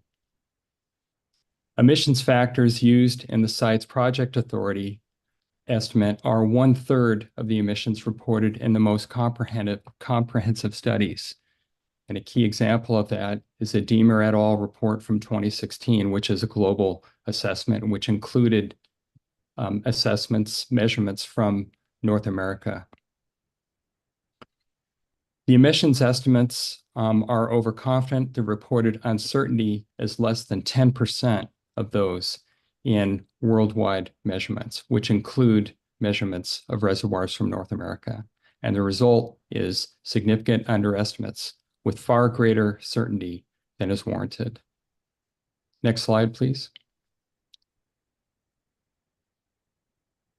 This diagram identifies the greenhouse gas emission source categories from dam and reservoir systems. And starting from the left, we see that when dams are built, water is pooled behind dams and either diverted or evaporated. And through the disruptions to the hydrograph that result, there are downstream dewatering effects, which result in loss of wetlands and other riparian ecosystems downstream. As a result of that, there are carbon and nitrogen trace gas emissions coming from those wetlands that warm the climate. Additionally, there's degassing from turbines and bypass tubes. This is degassing of methane coming from deep water portions of the reservoir, where turbines and bypass tubes generally draw water for the purposes of driving turbines or to send water downstream.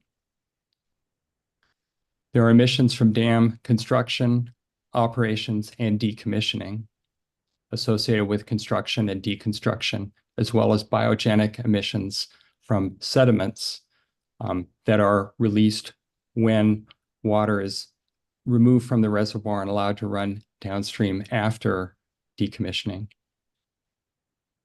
There are methane emissions from reservoir surfaces. There's also, it's identified in this diagram, emissions from land use change to offset inundation. That's another term for carbon leakage, and that's associated with emissions when land use that is present in the reservoir footprint is replicated elsewhere by people who were either engaging in agricultural activities, living in the footprint of the reservoir, or otherwise deriving their living from those places. It's also decay from exposed banks, And then, actually, I'll finish my summary right there. Next slide, please.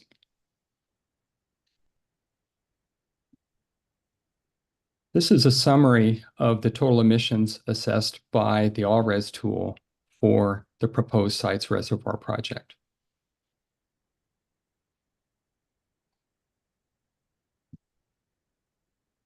The bar on the right shows the mean emissions estimated to be approximately 360,000 metric tons of CO2 equivalents per year, with an associated uncertainty that we prepared to transparently estimate using Monte Carlo simulation methods what the 95% confidence interval of those emissions could be.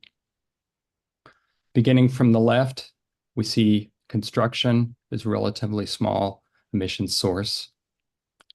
Surface emissions approaching 200,000 metric tons of CO2 equivalents per year, and potentially up to 500,000 metric tons of CO2 equivalents per year. Turbine outfalls approximately 60,000 metric tons, potentially as high as 200,000 metric tons of CO2 equivalents per year. Emissions from reservoir banks and land use change, significant but smaller than those two emissions categories. In this case, for the Sites Reservoir project, we assess carbon leakage to be a relatively small emission source. The potential downstream emissions from the project related to disruption of the wetlands ecosystem in the Delta are significant, in the range of 80,000, potentially up to 100,000 metric tons of CO2 equivalents per year. Operations estimate, or emissions from operations, are estimated to be relatively small. But an important part of this project, as there is a fossil fuel component associated with that as well.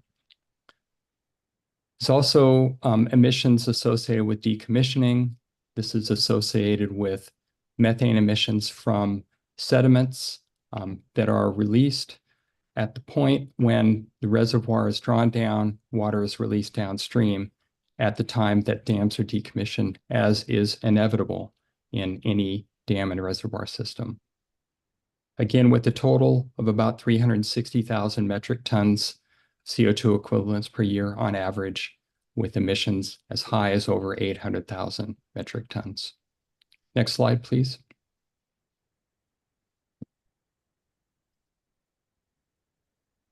We're at a point right now where adding additional greenhouse gas emissions to the atmosphere, especially methane, is extremely unsafe. Evidence is building that the Earth system is entering a potentially devastating methane feedback loop, as evidenced in these citations. The scientific community and others have identified that we urgently need to identify and remove human-caused sources of methane, not be building new emission sources, as evidenced in this citation. And much like PFAS in water, asbestos in homes and workplaces, new and lead in food, we're at the point now where there is simply no safe level of exposure to new methane emissions into the atmosphere. Next slide, please. So in conclusion, the Sites Project Authority significantly underestimates the project emissions. The project authority did not include multiple major emission sources in their estimate. And this follows a well-established pattern by industry in this and other sectors in assessing greenhouse gas emissions for proposed projects and existing projects. And finally, building projects that add such significant additional greenhouse gases to the atmosphere, especially methane, is extremely unsafe at this time. And that concludes my summary. Thank you. Thank you, Mr. Easter. With that, I will turn to the authority. Ms. Chester, will you be handling questions for Mr. Easter? Yes, thank you. Please go ahead. Good morning, Mr. Easter. My name is Michelle Chester. I'm counsel on behalf of the Sites Project Authority. I do appreciate your time today to ask some questions about your written testimony. You mentioned that your CV has recently been updated with a publication of a book. What is the title of that book? The book is titled The Blue Plate, A Food Lover's Guide to Climate Chaos. And you said it was related to your testimony today, is that correct? Yes, I have a chapter in the book on emissions from dam and reservoir systems. Is that specifically related to food production? It's tied to dam and reservoir systems in general. Thank you. Also, in reviewing your CV or FOR 19, I didn't see a list of any organizations you're affiliated with. Is it correct that you're a member of Save the World's Rivers? I'm on the board of the organization Save the Colorado and Save the Pooter. For clarification, I submitted to the AHO a document about our work, Save the World's Rivers. Can we please bring that up?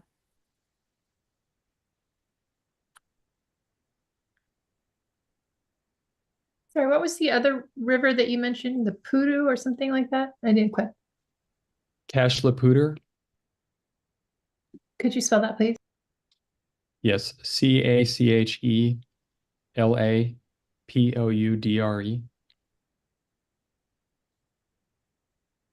Thank you.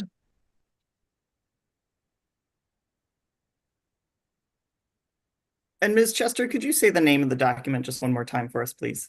Sure, it's saved as About Our Work - Save the World's Rivers. Great, thank you. Yes, thank you. Mr. Easter, do you recognize this as a printout from a page of Save Our Rivers website? I do. And can we please go to PDF page 3?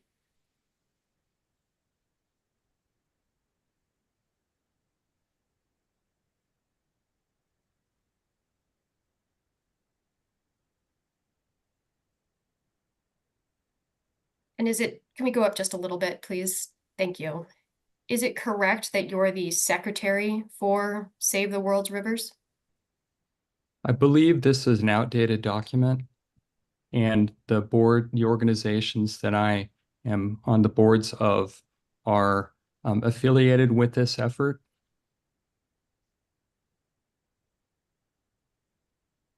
Thank you. Can we please go back to PDF page 1?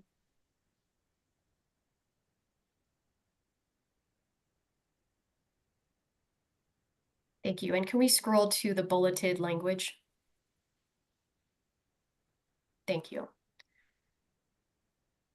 So as a member of organizations affiliated with Save the World's Rivers, well, first I'll start with, do you see the first bullet point on this page that says that Save the World's Rivers fights proposed and existing dams and diversions on rivers anywhere on the planet, as well as support dam removal?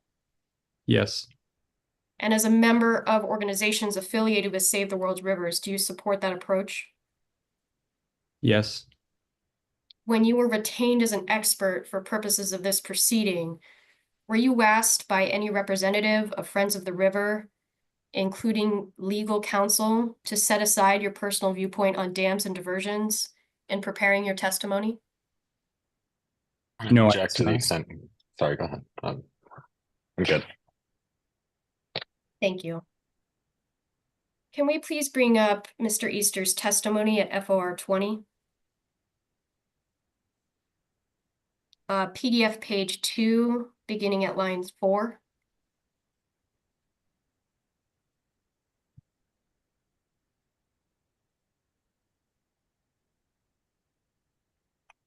Thank you. In paragraph 1 of your testimony, you list alleged sources of greenhouse gas emissions for the sites project. Is that correct? Yes. And one of those sources is dam decommissioning, correct? Yes. Is it correct that dam decommissioning is a process undertaken at the end of the life cycle of a dam project? Yes. Does the site's project proposal state that the project will, for certain, require decommissioning of the dam? I don't recall. If the project is built, is it possible that the end of the project's lifetime could be 100 or more years in the future?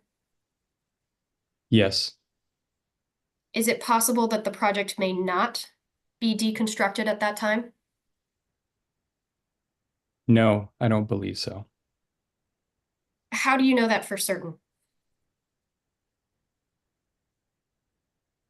Decommissioning is an inevitable process in every dam's life cycle.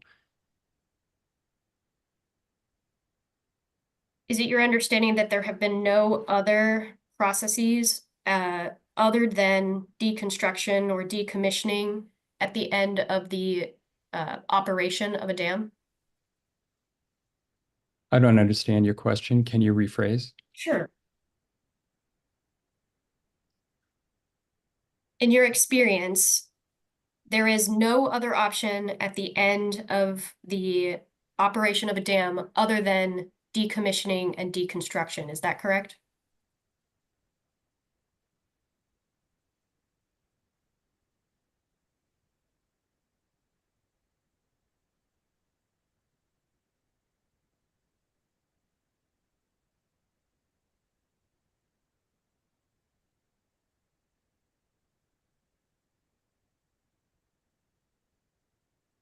Do we still have Mr. Easter? Yes, I'm still here. You're thinking. Okay. Considering All the right. question here.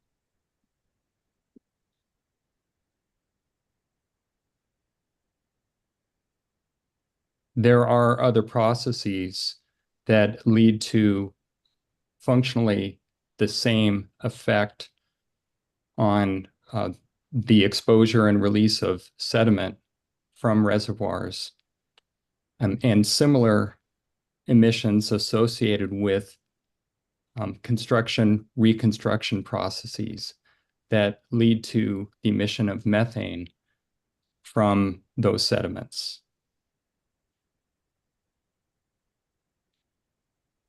Do you understand that the site's reservoir project is an off-stream reservoir? Yes. Does that change your opinion regarding the inevitable decommissioning of the site's reservoir? No.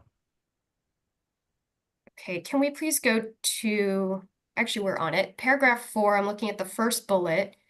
You state that sites didn't include all categories of, oh no, I apologize. Can we please go to PDF page 3?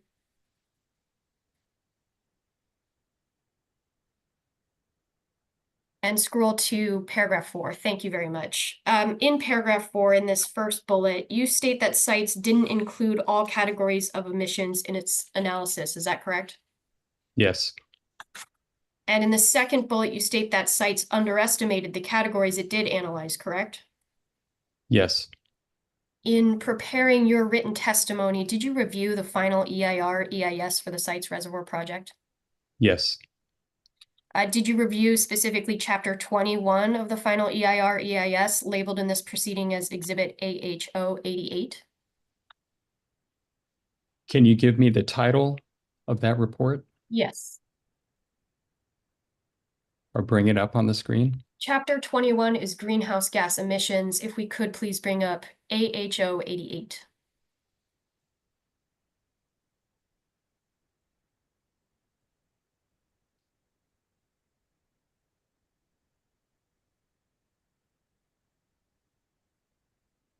Thank you. Did you review this document? Yes. Can we please go to PDF page 10? And scroll to the bottom of the page.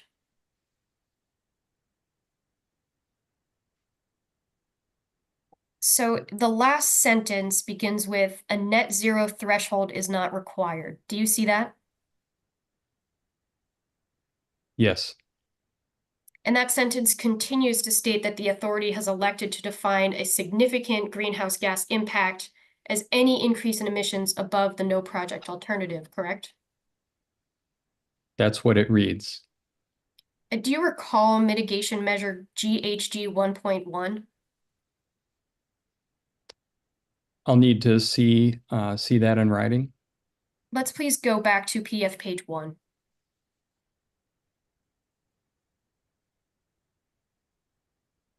And if we could scroll to the middle of the page. And do you see on this page the description of mitigation measure GHG 1.1, achieve net zero emissions through a GHG reduction plan? Yes. Is it correct that mitigation measure GHG 1.1 commits sites to achieve net zero emissions through a GHG reduction plan? Objection, legal conclusion. I'm essentially asking him again to confirm the information on this page. Just with respect to the information, go ahead, Mr. Easter. That is what it says here on this report. And did you review Appendix 21 to the final EIR EAS, the Greenhouse Gas Support Appendix? Yes. Can we please bring up AHO 223?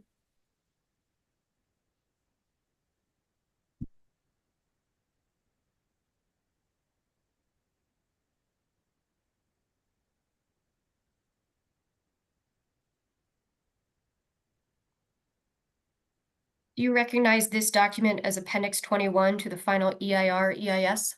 Yes. And can we please look at the middle of the first page a little closer? Thank you. If we could go up a little bit more. Perfect. Do you see about midway through that first full paragraph on the screen? It's the second full paragraph under section 21A.1, the introduction. The sentence begins with readers should note. Yes. And that sentence states that it is not possible at this time to provide a comprehensive accounting of emission sources and sinks affecting land use related emissions. Is that correct? That's what it says. In your opinion, is it possible to estimate all greenhouse gas emissions over the complete life cycle of the proposed sites project at this time? Yes, it is. Does that require assumptions regarding the life cycle of the sites project? Yes, it does. Is it possible that information may become available during construction and operation of the site's reservoir project that may change the estimate of total project emissions? Yes, it is possible. Does mitigation measure GHG 1.1 require an accurate estimate of all project-related greenhouse gases today in order to be implemented? I don't recall.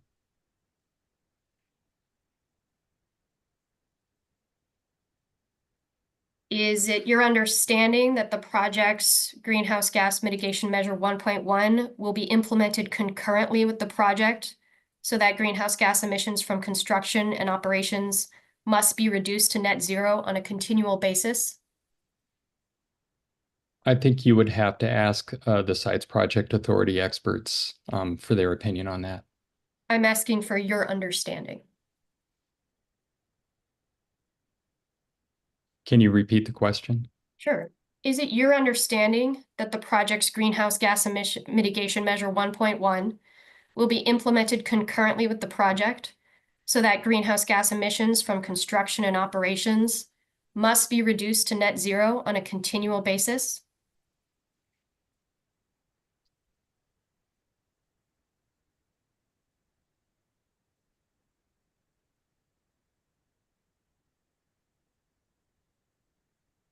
I don't recall explicitly that understanding. If we could please scroll on this page to show the entirety of section 21A.2. Thank you. Do you see the discussion under this section regarding the Intergovernmental Panel on Climate Change, or IPCC? Yes. What is the IPCC? It's the Intergovernmental Panel on Climate Change. Well, is it correct that the IPCC is used by the United Nations for assessing assessing science related to climate change? Yes. Does the IPCC issue guidelines for national greenhouse gas inventories? Yes.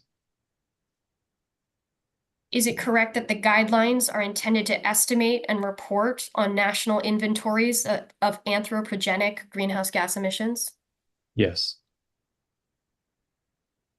The IPCC guidelines provide values of emissions factors related to the emissions of a greenhouse gas for a particular source, correct? That's correct. On this page, Appendix 21A discusses the IPCC guidelines, or excuse me, are the IPCC guidelines peer-reviewed? Yes, they are. In scientific context, peer review is the process where a researcher's methodology and results are evaluated by other experts in the field before being published, correct? Yes. Are you familiar with the U.S. Environmental Protection Agency's inventory of U.S. greenhouse gas emissions and sinks? Yes, I am. Does the U.S. Environmental Protection Agency follow IPCC guidance in developing its GHG inventory? It does, but the site's authority, in my opinion, did not adequately follow those guidelines that the US EPA has provided in their assessment of surface emissions.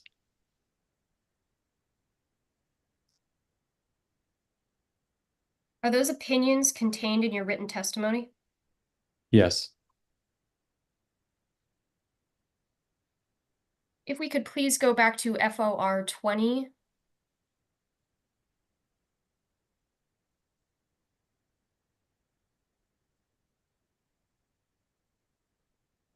If we could please go to PDF page 2.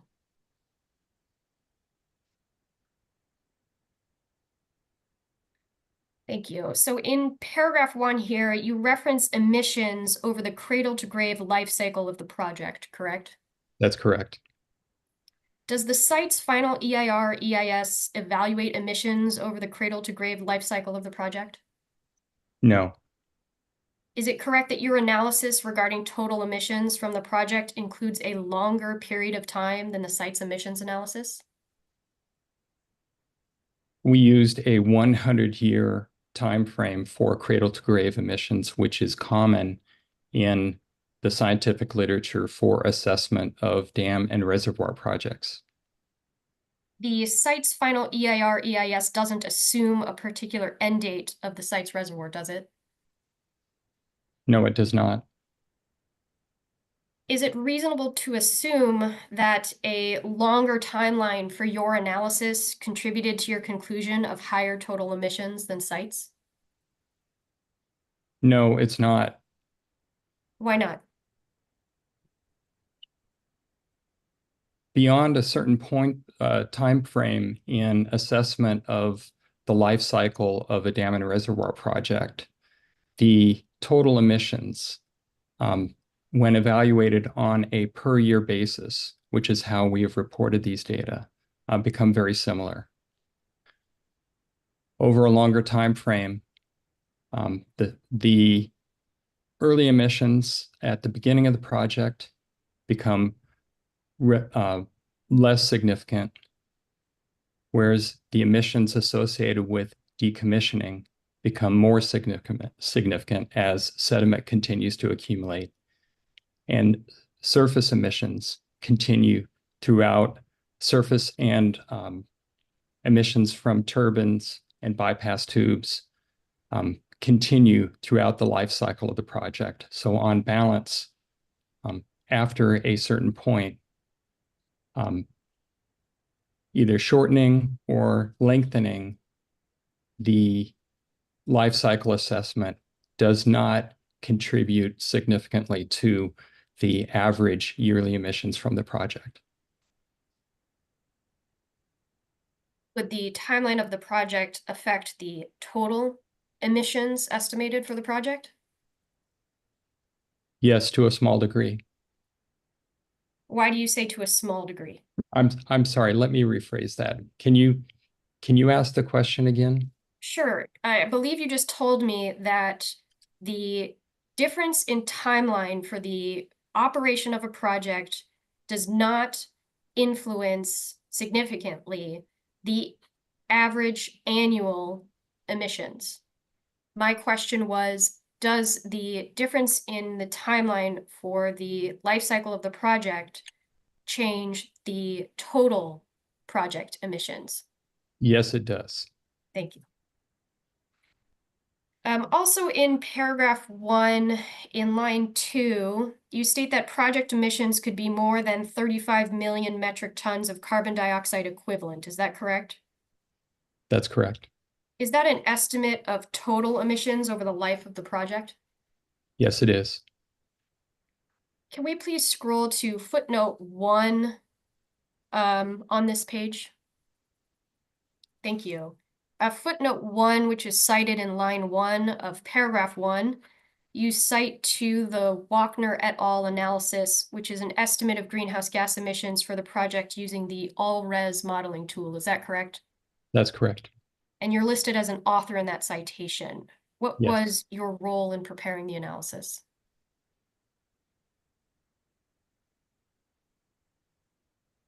I worked with the other, principally with Gordon McCurry, to develop to gather the activity data and to apply those activity data to the emissions models that are included within the all-res tool.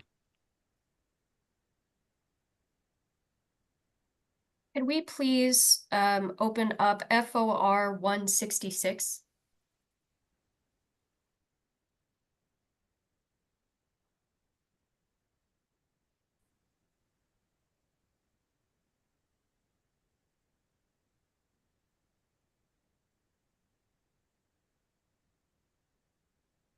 Thank you. Mr. Easter, this is the Wachner et al. Document that's cited in footnote 1, correct?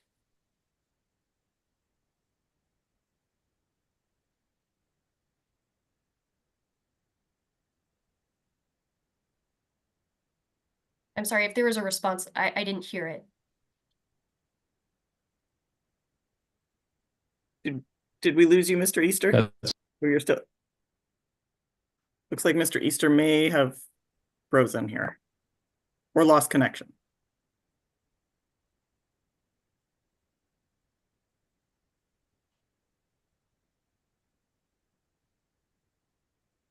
We'll wait a few moments of break and see if Mr. Easter is able to reconnect. And I'm going to message him right now and see if I can get an answer, Ms. Kinsey. Thank you.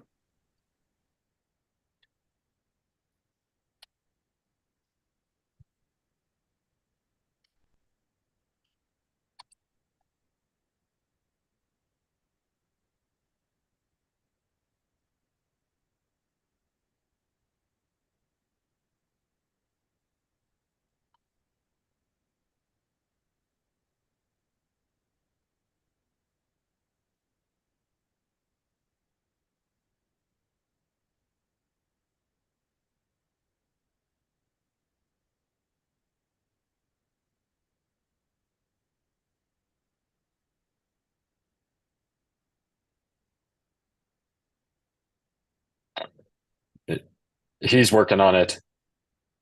Zoom lost connection. He's trying to reestablish. He should be back with us in a minute. Thank you.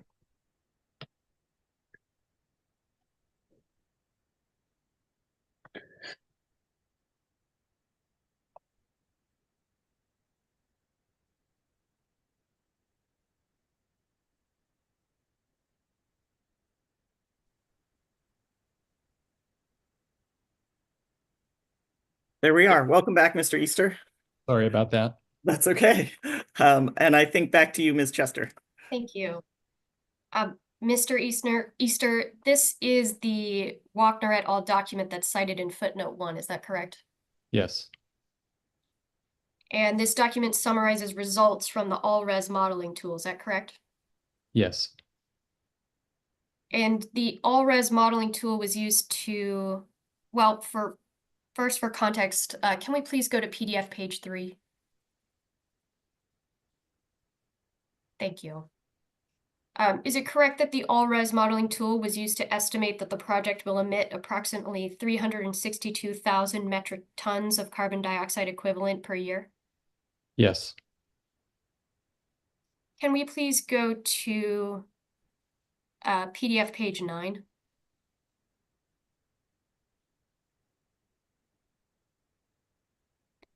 Thank you. And as stated in the second paragraph here, the all-res modeling tool assumes a 100-year life cycle of the site's project. Is that correct? Yes, that's correct. Can we please go back to FOR 20 PDF page 2?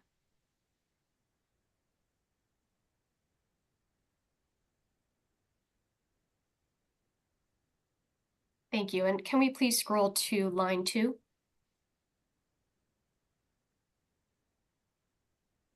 Did you use that annual estimate from the Walkner et al. Document to calculate the estimated 35 million metric tons of carbon dioxide equivalent for the project? Can you rephrase that question? So we just saw in the all-res modeling tool that it stated approximately 362,000 metric tons of carbon dioxide equivalent per year. Did you use that number to calculate the estimated 35 million metric tons of carbon dioxide equivalent for the life of the project?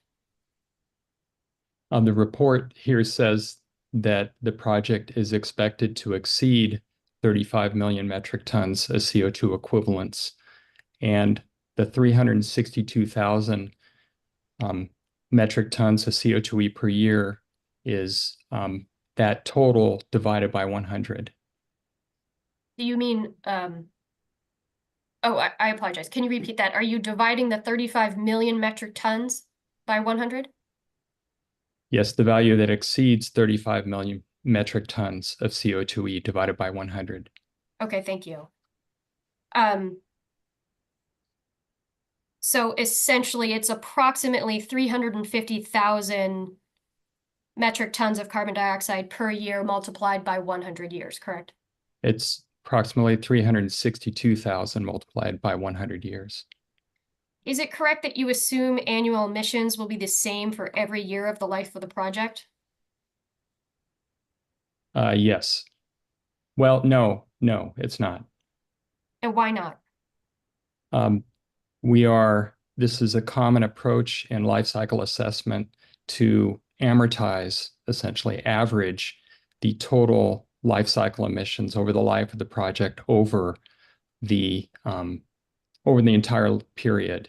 So you add up the total emissions for the project and divide it by the assumed life cycle period for the project, in this case 100 years, to come up with an average set of emissions per year.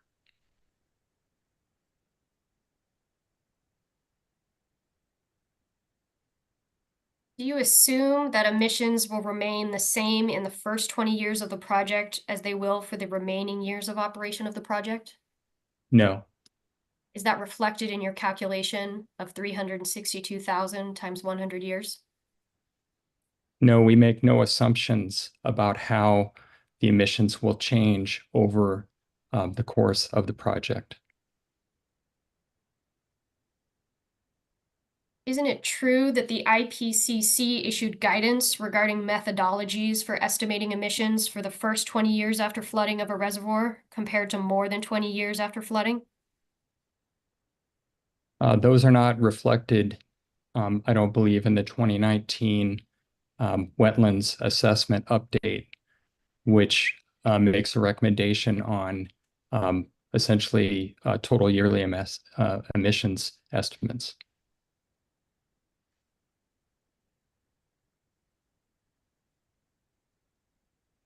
Can we please go to AHO 223?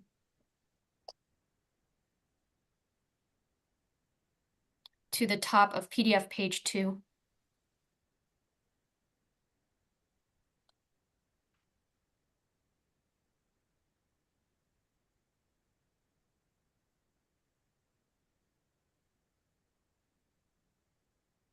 Thank you. Mr. Easter, this is the Appendix 21A to the final EIR EIS. Do you disagree with the two statements at the top of this page? Actually, it's the first three paragraphs regarding the estimations related to the first 20 years of the project emissions compared to more than 20 years after flooding? No, I do not. Why This not? this is merely this is a convention that the IPCC uses to identify land use change, whether a land use change is functionally permanent or temporary. And this same approach is used in every other classification of land use change, whether it's conversion of, say, for example, forest land to grassland, grassland to cropland, or any other land used to develop purposes. So the 20-year time window is functionally just a method to identify how emissions should be classified as permanent or temporary. And the classification of emissions as permanent or temporary would influence total emissions of a project, correct? I don't understand the question.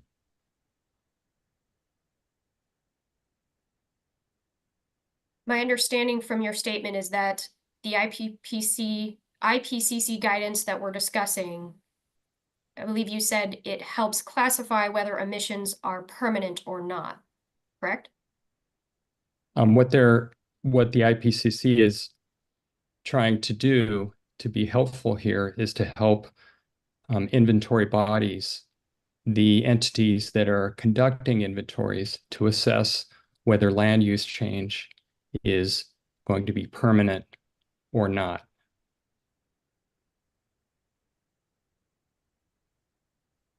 And whether in conducting inventories, a land use change is permanent or not, that would affect an emissions factor, is that correct?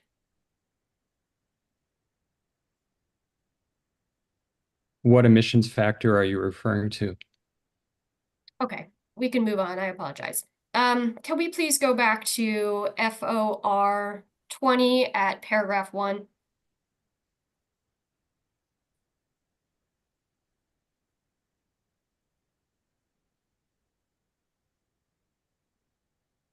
And can we please scroll to the next page to line 3? Thank you. You also state here that emissions could be more than 800,000 metric tons of carbon dioxide equivalent per year, correct? Yes. How did you come up with the estimate of 800,000 metric tons?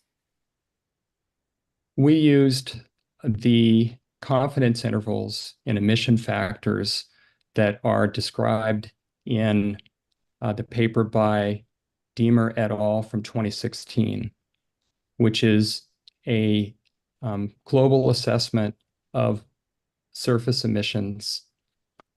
Well, actually, this is just one portion of it. A global assessment of surface emissions from reservoirs.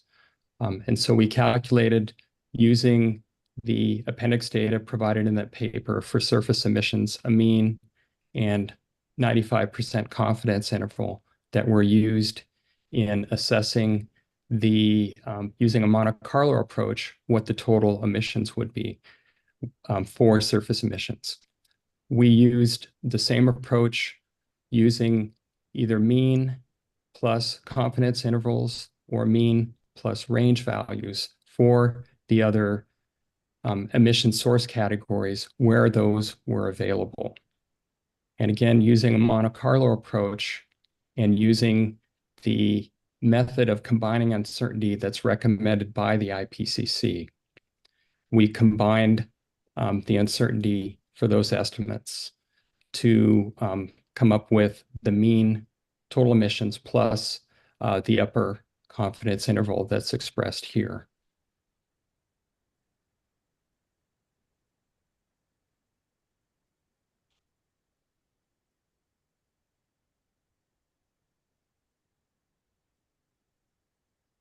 A confidence interval is a statistical method for describing probability. Is that correct?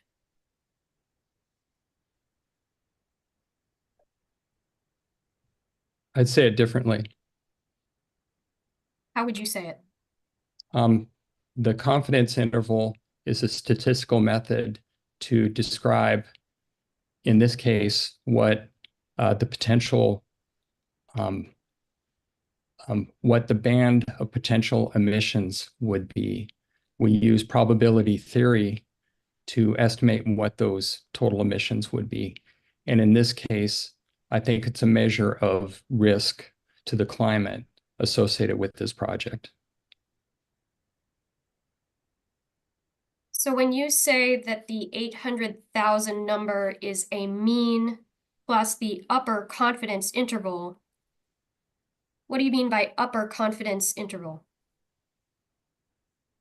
At the top end, we say that there is there's a potential at the 95% confidence range that the emissions could be more than 800,000 metric tons of CO2 equivalents per year.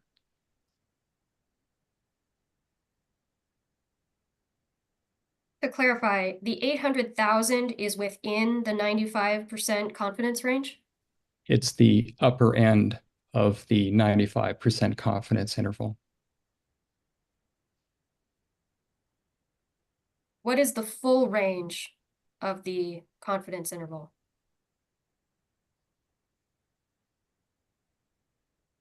We're going to have to go back to the sites report to show you what that range could be. I don't recall what the lower confidence interval is. Can you be more specific about the sites report? Is that the chapter 21 or the appendix? This is it's the report, it's the Walkner et al. Report assessment of the proposed sites project. Okay, thank you. I'll move on. You state in paragraph 1 that emissions could be more than 80 million metric tons over the life of the project. Is that correct? That's correct. And did you calculate the estimate for the life of the project by multiplying your annual estimate of 80,000 metric tons by 100 years? That's correct. Did you assume that annual emissions would be the same every year for 100 years? No. As I stated previously, we added up the total emissions from the different source categories through the life cycle of the project and added those up and then came up with an average of 800,000 metric tons of CO2e per year, averaged over the assumed 100-year life of the project.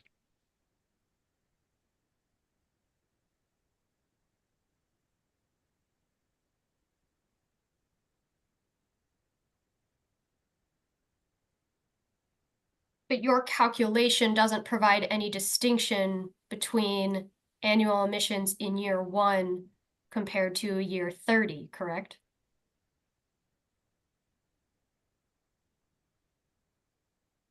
Our modeling actually does, but we did not report that, those specific details in the report.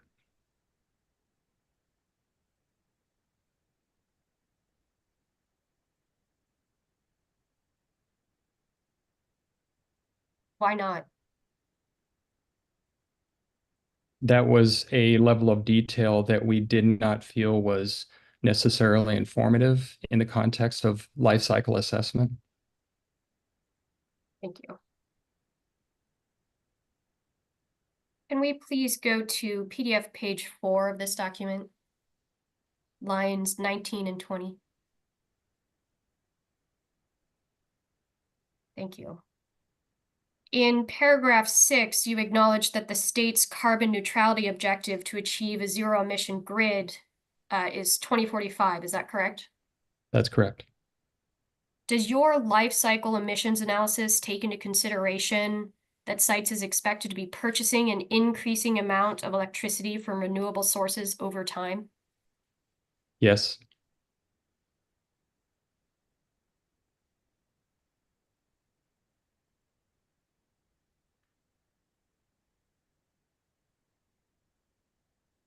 Can we please go to PDF page 5, lines 4 to 16?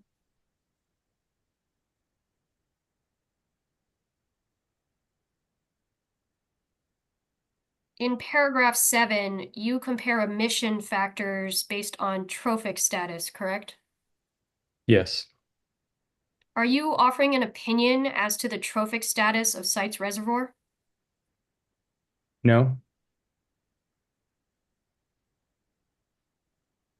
For each trophic status, Figure 1 compares emission factors from Deemer et al. To IPCC emission factors, correct?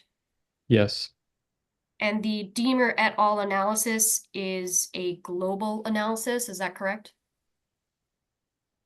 Yes, it is. In this case, they're pulled from reservoirs in the temperate climate region, which coincide with where the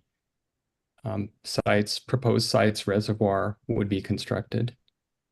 Can we please bring up FOR 135?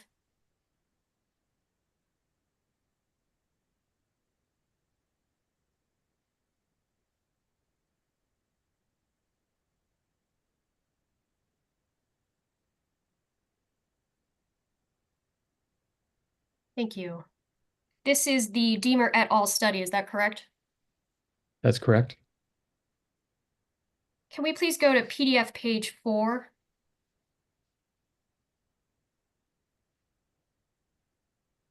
And scroll to the bottom of this page, please. Thank you. So as stated at the bottom in the left-hand column under patterns and aerial fluxes, is it correct that the Deemer study included 75 reservoirs for its assessment of methane emissions?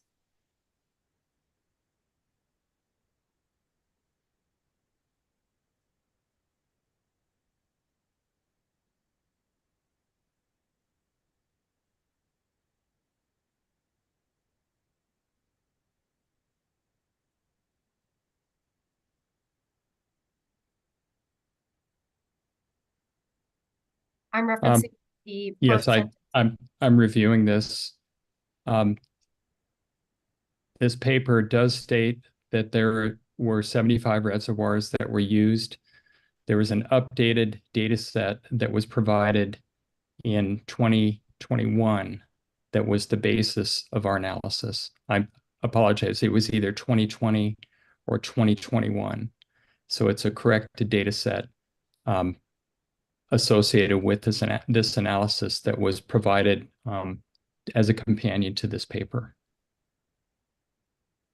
Did you submit the companion of this paper with your written testimony? It's considered to be a citation, a companion to this citation. It is part of this work. Was that information submitted to the parties and the Administrative Hearing Office with your written testimony? It's cited in this paper. Okay. I don't mean to make you repeat yourself, but you're saying there's a citation to it in this paper, but you did not separately provide that companion with your submitted testimony. I don't recall.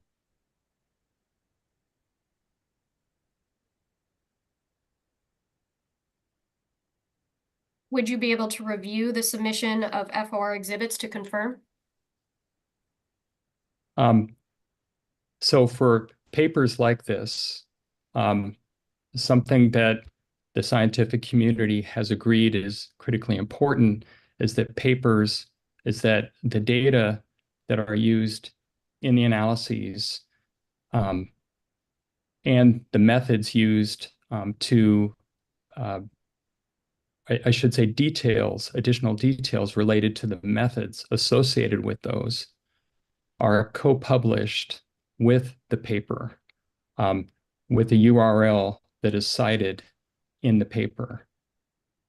This is increasingly common. It was the case with this paper, and with those papers, updates and corrections are provided. And so they are essentially, in sum total, a part of the total work that is part of this paper. Is the URL with that information in this paper? Can you point to a page with that information? If you go to the very bottom, it would be between the, it would be, I think, directly above the list of citations.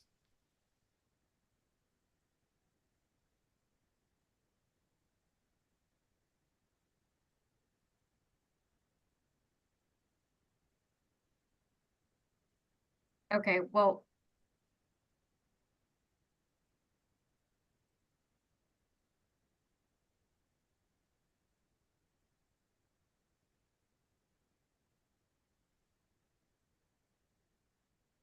Under supplemental material. thank you. Is it your intention to incorporate by reference that supplemental material into your submission of documentation with your written testimony? We use these material as part of our modeling for the RS tool because it is a part of the citation. It is fundamental to this research. Okay, well, I'm going to continue to look at this document. You can tell me if it's been updated, but can we please go back to PDF page 6?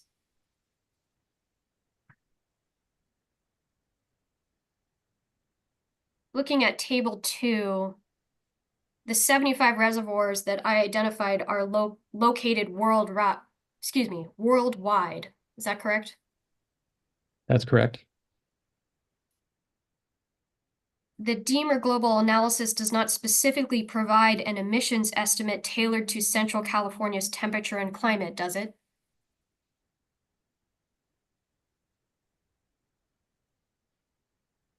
No, it does not. Isn't it correct? There's no reason to believe, though, that the emissions in another continent or other parts of North America in temperate regions would necessarily be significantly different depending on the context of the reservoir.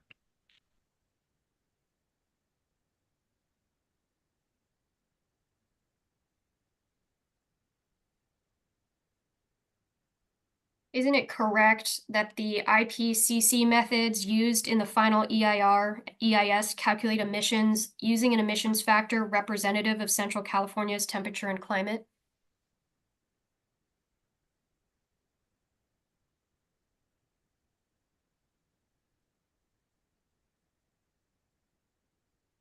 Can you rephrase that question? Do the IPCC methods that were used in the final EIS use an emissions factor representative of Central California's temperature and climate?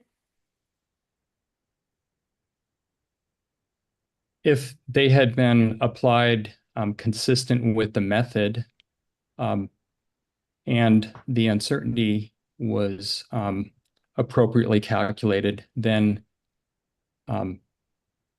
they would provide an estimate that would be significantly lower than the estimate that is reported or the emissions that are reported from the Deemer et al. Global analysis. Okay, can we please go to back to FOR 20 PDF page 6, lines 7 to 9. Thank you, Ms. Mullen. So in paragraph 9, you take issue with site's selection of an emissions rate of 8% of surface emissions for degassing. Is that correct? That's correct. Does the IPCC use confidence intervals to describe the certainty of its findings?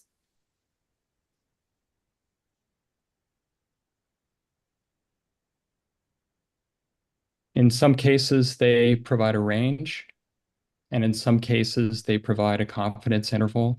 And in some cases, when they're depending on the model, there may be no range or confidence interval, simply a mean, depending on the statistics or depending on the measurement data that are available. Did you review the IPCC confidence interval for the emission rate selected by sites? Yes,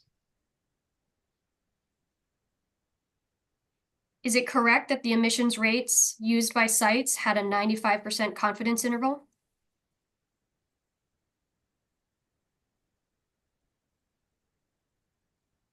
I would need to look at the DEIR in detail to confirm that. I don't recall exactly.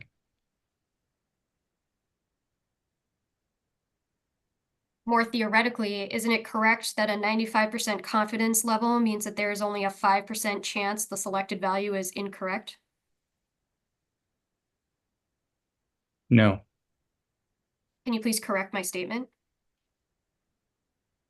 A 95% confidence interval provides a range that says that at the lower end there's a 5% chance that the emissions in this case are lower than the lower end, and a 5% chance that the emissions are higher than the upper end.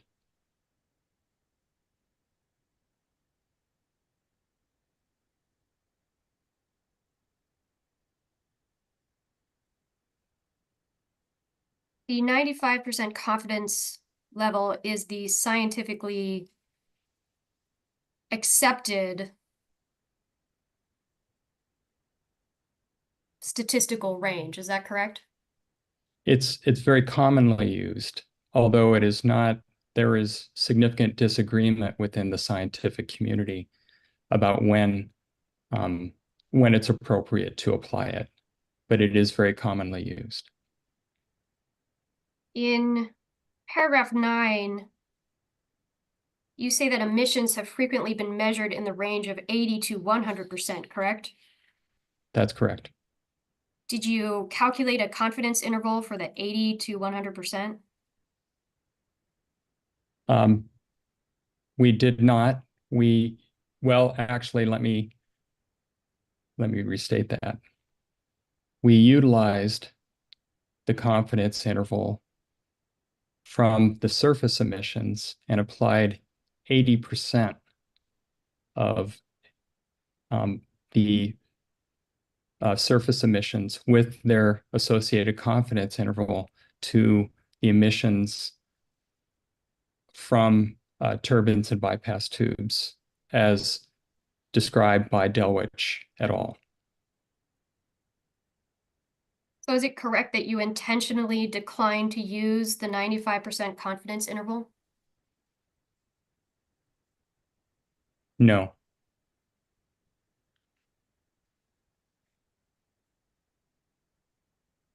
We use the 95% confidence interval from the surface emissions. And then our estimate of turbine and bypass tube emissions was that they were 80% of the surface emissions as reported by Delwich et al.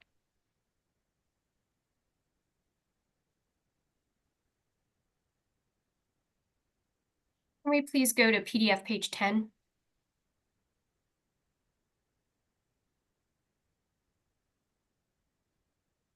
To lines 10 to 13.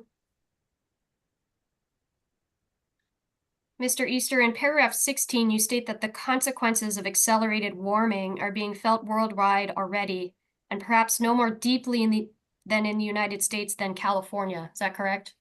That's correct. Do you think it's in the public interest to plan for the likely impacts of accelerated warming?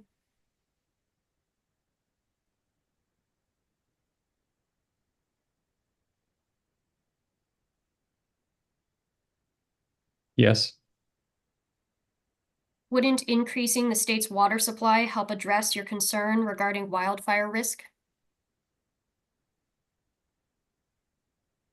I'm not in a position to offer a scientific opinion about that question. You're an ecologist, correct? Yes, I am. You don't have the scientific background to answer whether water supply is necessary to address wildfire risk? Objection argumentative. We'll allow it. Go ahead, Mr. Easter. My expertise is in assessing the greenhouse gas emissions from land use, not in how water development and water projects are utilized in dealing with greenhouse gas mitigation. Would increasing the state's water storage capacity address your concern regarding dangerous flood events? Not necessarily. Why not?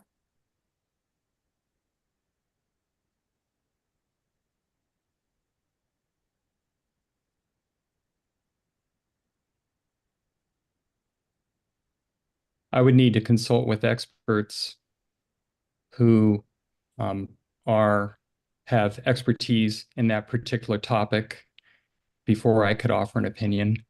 And so I'm saying at this point that I can't offer an opinion because I haven't seen explicitly how those sorts of water development or additional water development projects would be utilized in order to help mitigate the climate crisis.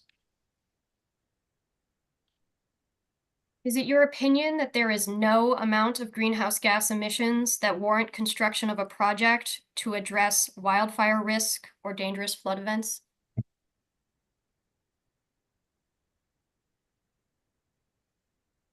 Can you state that question again? Is it your opinion that there is no amount of greenhouse gas emissions that warrant construction of a project to address wildfire risk and dangerous flood events? It's my opinion that any additional emissions of methane into the atmosphere above and beyond existing methane emissions are extremely dangerous and contribute to the climate crisis significantly in ways that increase the danger.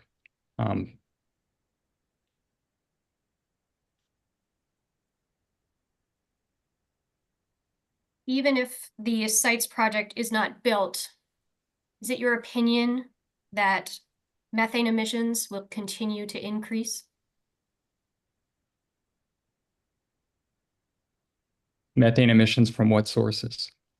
Anthropogenic sources.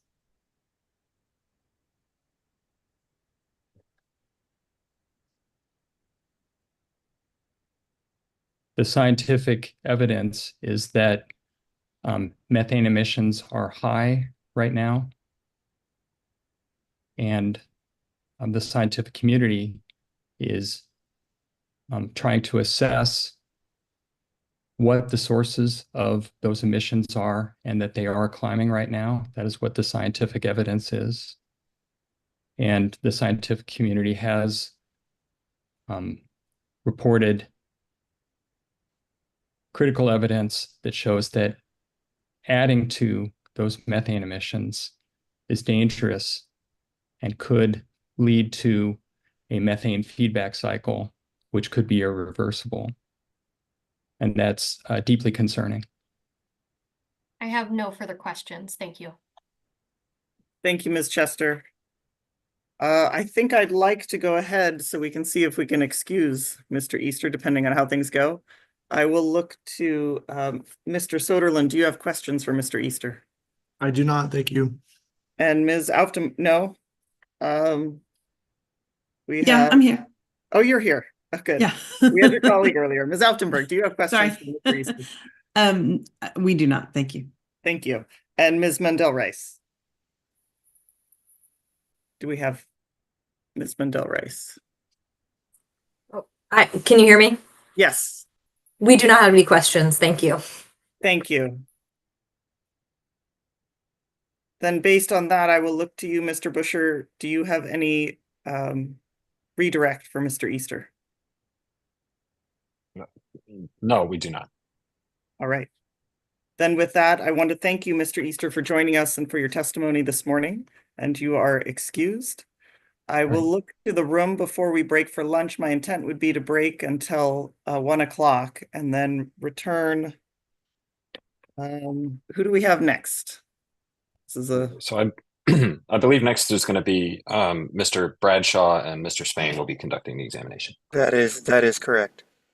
great. Thank you, Mr. Bradshaw, with Mr. Spain leading the charge. Before we break, are there any other procedural issues that we should address at this time before we sign off until 1 o'clock? Ms. Kenzie, I would just ask if I could, would it be possible to have an hour? There's something that I need to take care of in the time frame, and it would be helpful if we could maybe start at 1:08. We can get a full Rather hour. than Yes, we can do that. Thank you. I really appreciate that. And Mr. Busher. I just had a question. I know we've gotten, roughly an hour of cross-examination as our estimate for most of these, and that's been, I think, pretty accurate so far. So I appreciate that. Is that similar for Mr. Bradshaw? Just so we can have Mr. Smallwood ready to go as well this afternoon. Yes, I think that's fair. Probably about an hour, similar to Mr. Artis. Yeah. Great, thank you. And I'll just flag, Mr. Mooney is in a hearing in another matter that's supposed to be concluded by 1-ish or 1:30. But he's going to do the direct examination for Mr. Smallwood, assuming that wraps up. So if it's much before 1:45 or 2 o'clock, we may need to take a short break. And if he's not available, one of the other attorneys will handle it at that point. Seems unlikely we'll get there, but thank you for letting me know. Yeah. I appreciate that. Anything else? And I will give a full hour, so. All right, let's go ahead and we'll come back at 1:09. And you do expect to sign